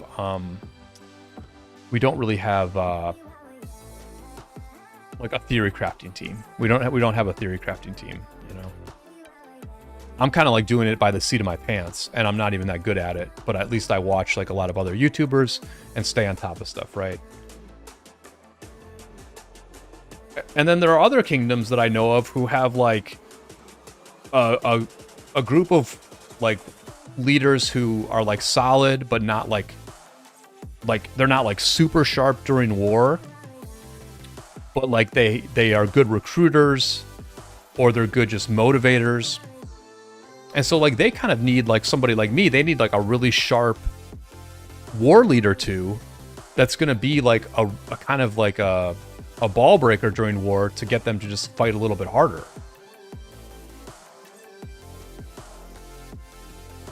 And then you've got kingdoms with like 1 or 2 really good leads, and then like a bunch of whales who are a little bit like hard to deal with, you know? But if you had like if you had this kingdom with like a bunch of whales that are hard to deal with, and all of a sudden you had like a team of like 8 people who were like pointing them in the right direction and they were like a group of 8, like a group of 8 is strong enough and just has a strong enough presence to like not put up with the bullshit of a bunch of whales. You know what I mean? Like if whales are like trying to do their own thing, or they're being like non-productive on voice or something, if you've got a strong enough team of leaders, like they're just like not going to get away with that shit. But if you've only got like a few people leading, then it's like those few people just don't have the time and energy to like, you know, get the whales to calm down or whatever. So I mean, that's what I kind of see in like the English speaking community, is I just see like a bunch of kingdoms that have like some of the pieces but not all of them. And it's like, yeah, if you can just combine the things, if you can combine the theory crafting with like the war leading, with like the territory building and the recruiting, and like a supporting cast that's like on voice all day, I mean, you're just like instantly a top 5 kingdom. I mean, maybe not top 5, because like there's a lot of Vietnamese kingdoms that would be tough to beat, but you're at least a top 5 English-speaking kingdom. You're at least a top 5 English-speaking kingdom, like super, super fast.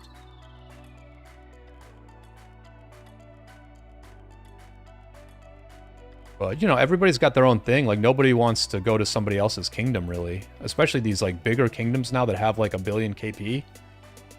That have, like, you know, that have, like, outlasted everybody, right? They've really just outlasted everyone else. They're still around, and so by virtue of still being around, people think that they're good. So they've got like their 1 billion KP, and it's like they're not gonna change anything until they get into a really tough KVK and find out what they're all about.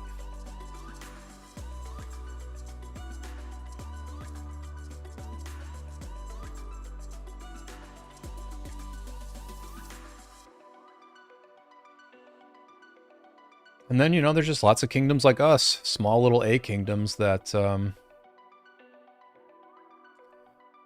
don't even know what we want, you know? I don't even know what we want. I don't know if we want to get bigger. I don't know if we want to chill at this level. I would chill at this level if we get good KVKs. Like, if we get good KVKs, or we can just kind of like play really good and like not be outstrengthed by the other team, but just like whichever team wants it more is the team that wins. I mean, that sounds great, man. That actually sounds great. I mean, it's nice to be on the cutting edge and everything. It's nice to be, you know, competing against the top kingdoms in the game and like either performing well enough to compete at that level or not. Like, it's fun to be at that level and everything. But it's also kind of nice to just you know, play in A Kingdom KVKs, be one of the strongest alliances in that KVK, take territory, hold territory, play your 20 versus 20 arc matches every 2 weeks, win most of them.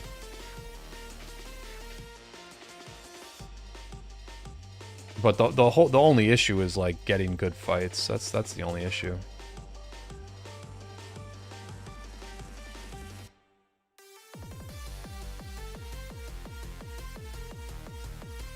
Like if you're in an Imperium Kingdom, you're getting way more good fights than an A seed is, much less a B, C, or D seed.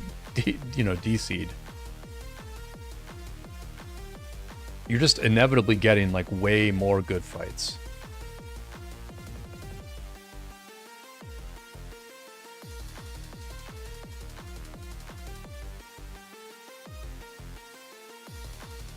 So I mean, if I were to ever migrate, I would migrate to a more competitive kingdom. But if I wanted to be a leader, I would not migrate to a more competitive kingdom.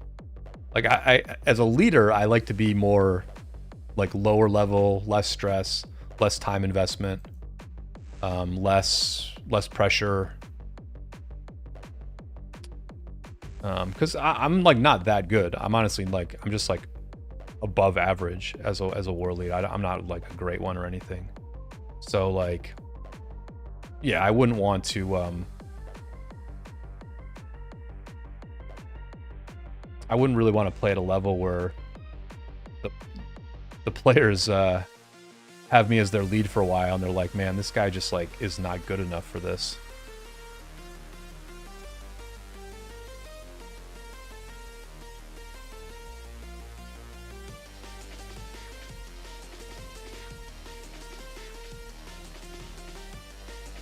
But you know, as a player, sure. I mean, I would love to get a positive ratio on my account in an Imperium KVK. That would be sweet. That would be sweet. All right, I keep forgetting to like do my skills. Like I've got 10.5 million crystals here, and I'm just like not doing my skills at all.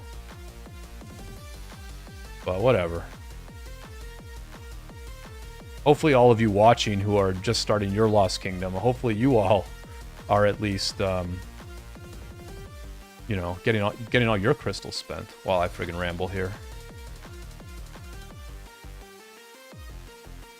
Here's another thing about this KVK. If anybody's watching, if anybody from like my kingdom is watching this, so like one of the things you can do in KVK is open 200 legendary keys, and then you get, you know, you get this, you get one of the season challenges done, right? You get like 200 points for opening 200 sovereign keys. What I would suggest in this war, because we expect it to not be a serious one, I would suggest not opening any sovereign keys. I would just save them all. Because there's a really good, you get a really good advantage when you go into a KVK with 200 keys, or at least you go in with the ability to buy up to 200 keys, and then you just open them like right away and get that little crystal boost from the crystal quests here. In this war, I would suggest like literally just not doing that quest. Just don't do the quest. Save all your legendaries or your sovereign keys for our next KVK, where, you know, we're gonna really try hard to have like a tough fight. I literally just wouldn't do it in this war.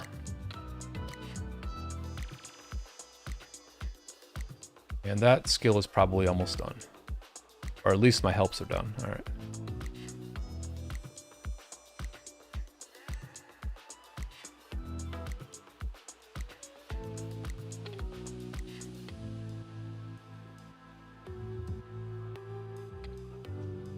The only thing about this door, see, this is why I was like very hesitant to like accept everybody, because like the thing is, there's so many more people who need to join. Like there's just so many more people who need to join.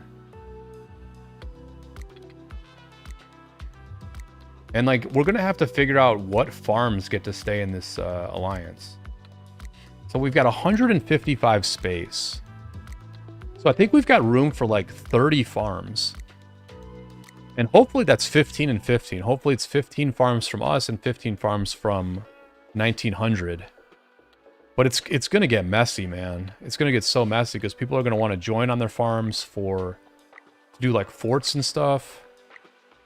And farms are just going to like really want to be in this alliance, man. Like the gifts are going to be pretty good. The gold chests are going to be pretty freaking good. So I don't know what we're going to do with that. It's going to be a...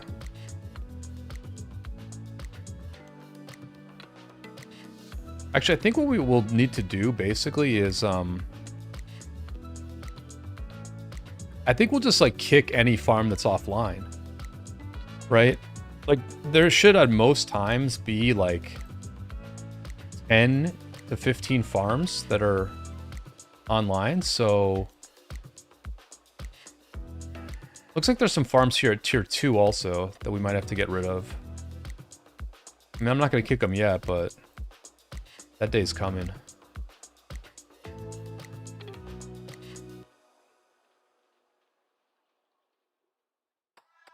I mean, this is another example, right? Like, this is another example of of like, you got to stay on top of things or you're going to get left behind and you're going to get wrecked.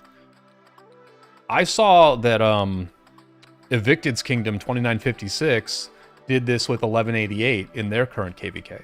They merged alliances. They literally just merged alliances. So everybody's getting more gold chests, and like right off the bat, like right at the start of the KVK, we literally have all 4 of our main alliances in a coalition together. Whereas, like, you know, most of the time, this is a little bit messy. You've got two coalitions, each with 2 alliances, right? We're good to go immediately. We're immediately have everybody in the main coalition. We're getting helps super fast. We're getting help super, super fast on this first night. And, you know, everyone's taking advantage of the chests that are dropping, right? Now, maybe people have been doing this for a long time. I don't know. I just realized that this was a good idea like 2 weeks ago, you know? And so, you know, stuff like that is... you know, stuff like that is just like, yeah, you just keep picking up ideas like that and you just make your situation better. I'm not going to say exactly what they did, but the other thing I learned from Evicted's Kingdom is like the way they structured their random teleports into like the next zone. They essentially made sure that some of the passes were held by a different coalition. And so that allowed them to, when they do random teleport, instead of being eligible for like all of these zones, like, you know, instead of being able to random teleport into Sakaka or Benguela or Havana or Batafo, they sort of, by structuring their coalitions in a certain way, they eliminated the ability to random teleport into Benguela or Sakaka, and that just made it so that they could teleport faster into Batafo. And like, again, I had never thought of that one either, you know?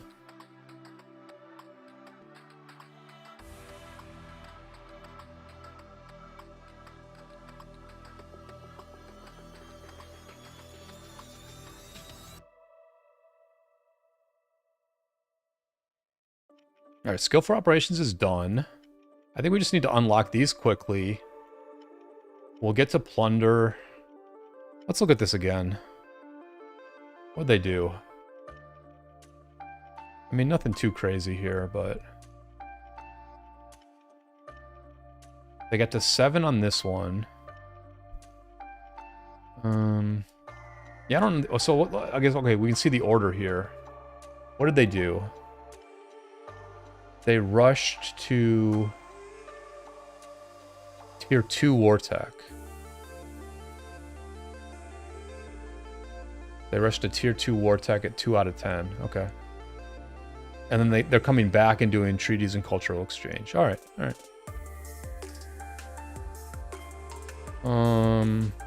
Do this. Zug got a long chain going here. That's cool. Whatever.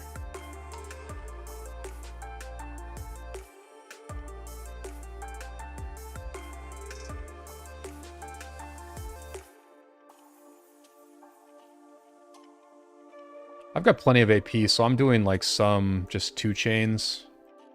Partly because I'm streaming and sort of focused on that, and partly because I'm also focused on getting my friggin' crystals spent.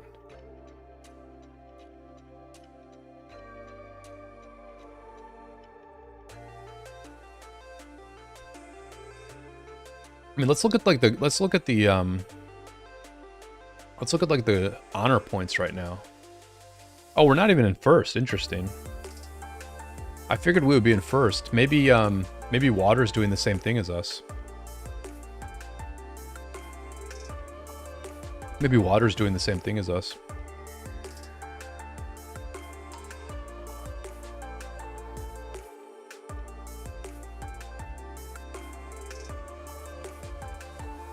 Do throw a like on the stream if you're enjoying this content. That is always a helpful way to get more people to tune in right now, but also watch it later.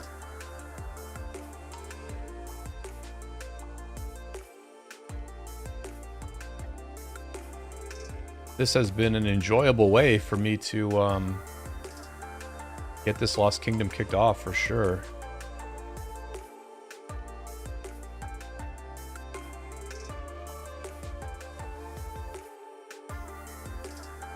I don't know about the rest of you, but this is just like one of the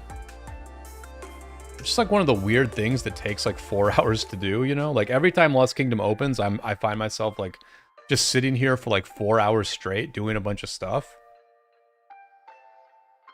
And it's just like, yeah, it's just like a weird thing that happens like 4 times a year in your life. It's like there's this evening where you just sit here and like the Lost Kingdom starts. But yeah, I mean, if you like burn through all your crystals, if you actually sit here and do it and burn through all your crystals, you do get a nice little edge on people who you know, do a little bit and then go to sleep or whatever. And you know, in most KVKs that matters. Most KVKs getting off to a fast start with crystal stuff is quite good. And you know, maybe it'll matter in this one. Who knows? Maybe Fire Camp will grow a pair and acknowledge that at least Zone 5 is going to be a fair fight. And they will fight us there. I mean, you know, it's a big deal, man. What's the big deal? Look, they finished their forts before us. If they finish their forts before us, they're probably stronger than us, so. 7 minutes here. 30 minutes here.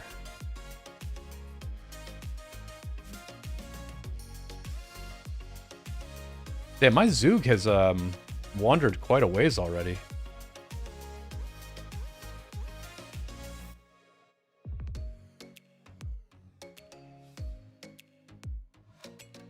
Okay, we finished. We finished the first, we already finished this thing. We finished this thing very quick. Looks like the enemy helped us a bit. Looks like the enemy didn't mind too much finishing the first Chronicle quickly.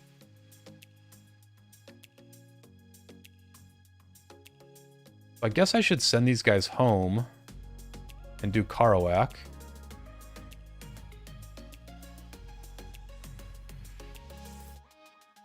This guy walked a long way too.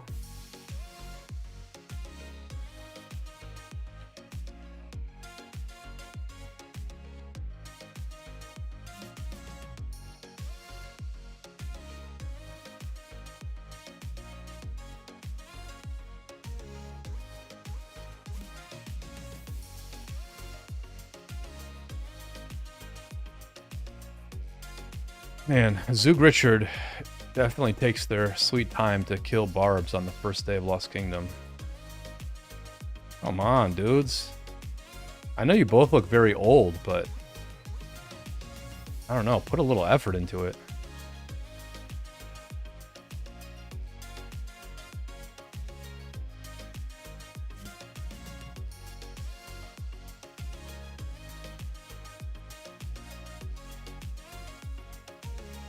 Trying to figure out why.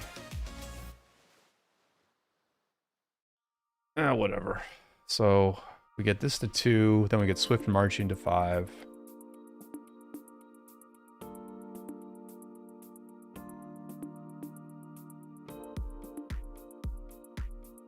I guess we can do the first couple levels of Karawak with like 2 people, right?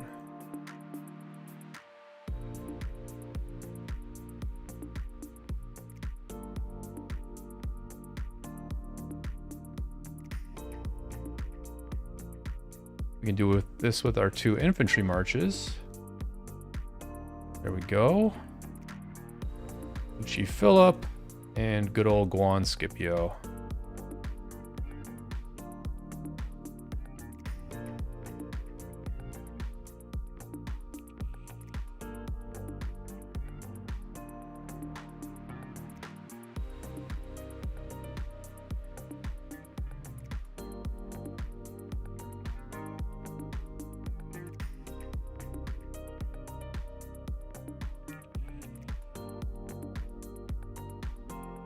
Hey, these guys are somehow chaining.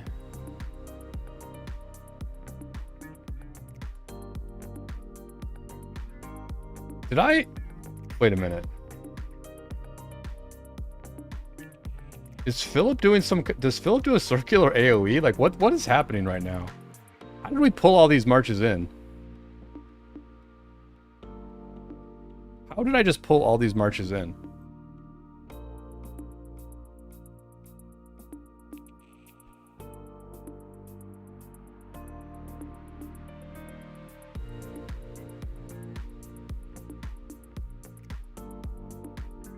Is this a circular AoE or something? The 4th skill on Philip?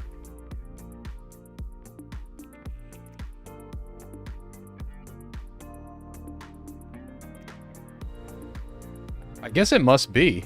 I guess Philip must do like a circular AoE on his 4th skill. Because I just chained the shit out of all these barbs. That's wild, man. I didn't know that. Didn't know that was possible.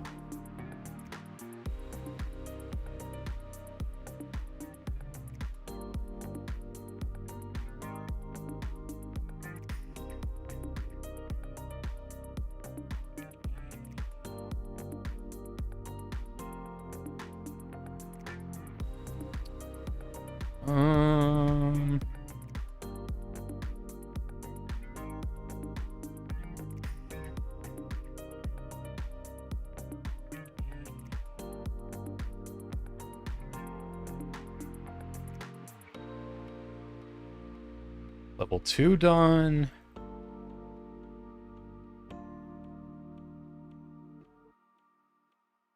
Get level 3 going.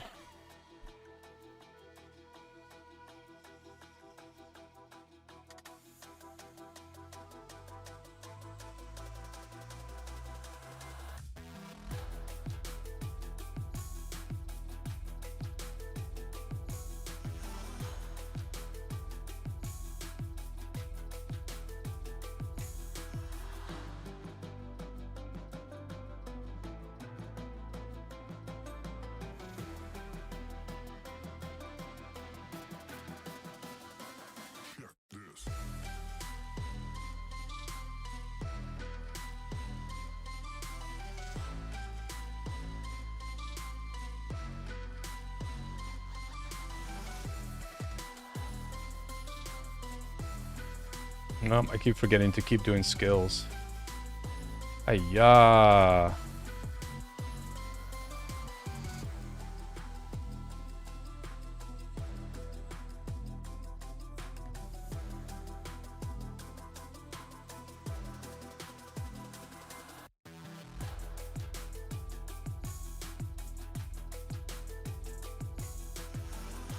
All right. Level whatever.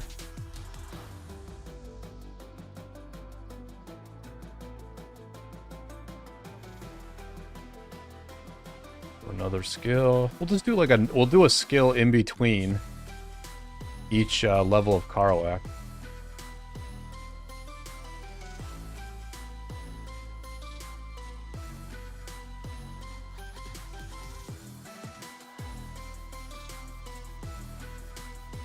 Well, this is taking quite a while.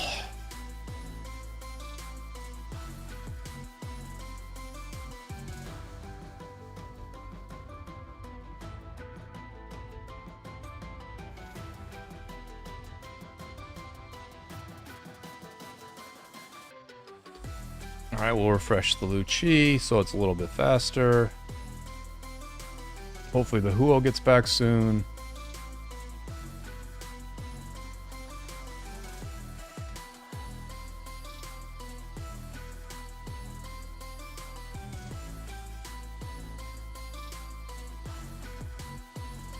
Gosh dang, man. These friggin' barb chainers went a long friggin' way.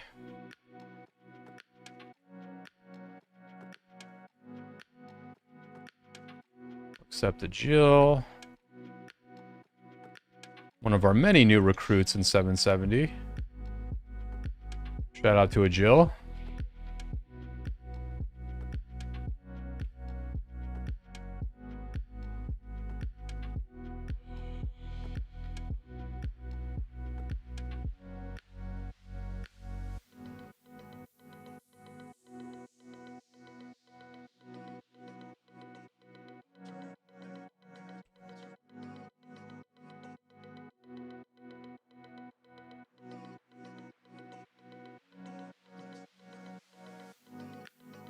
Alright, let's get the siege attack up.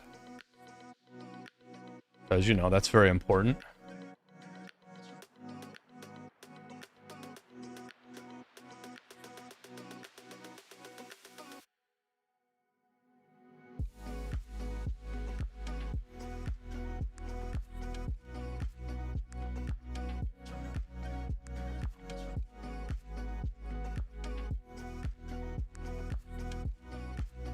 Our Waku Spearman.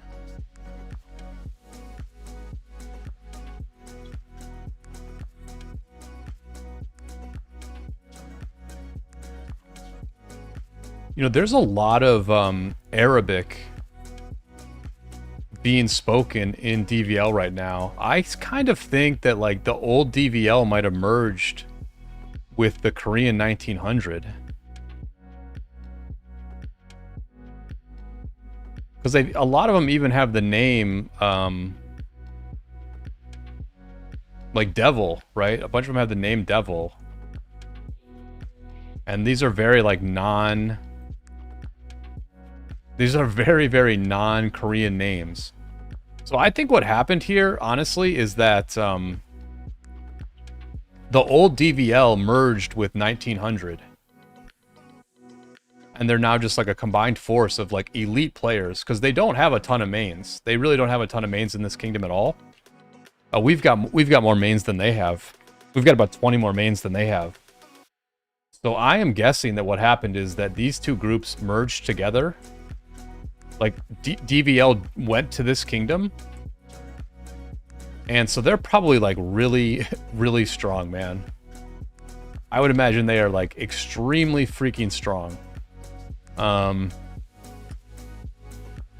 And I guess what happened is that in their last KVK, they got stuck with the worst camp, and they ended up losing that KVK. And I think that's probably why they were, you know, they were one of many who wanted to ally with the third strongest camp here. But honestly, if you combine the old 1900 with DVL, that's a... And you only have the elites of that group, because it's a very small group. Man, that's a crazy... That's super strong, man. I think I'm living in a very, very strong alliance right now. So I'm gonna keep boosting this crystal attack. I'm gonna keep boosting this siege. I'm gonna keep boosting this siege attack so that I can keep up with these guys. You know? I guess I should have killed the shaman first. But whatever. No big deal. Somebody died. Joan William died.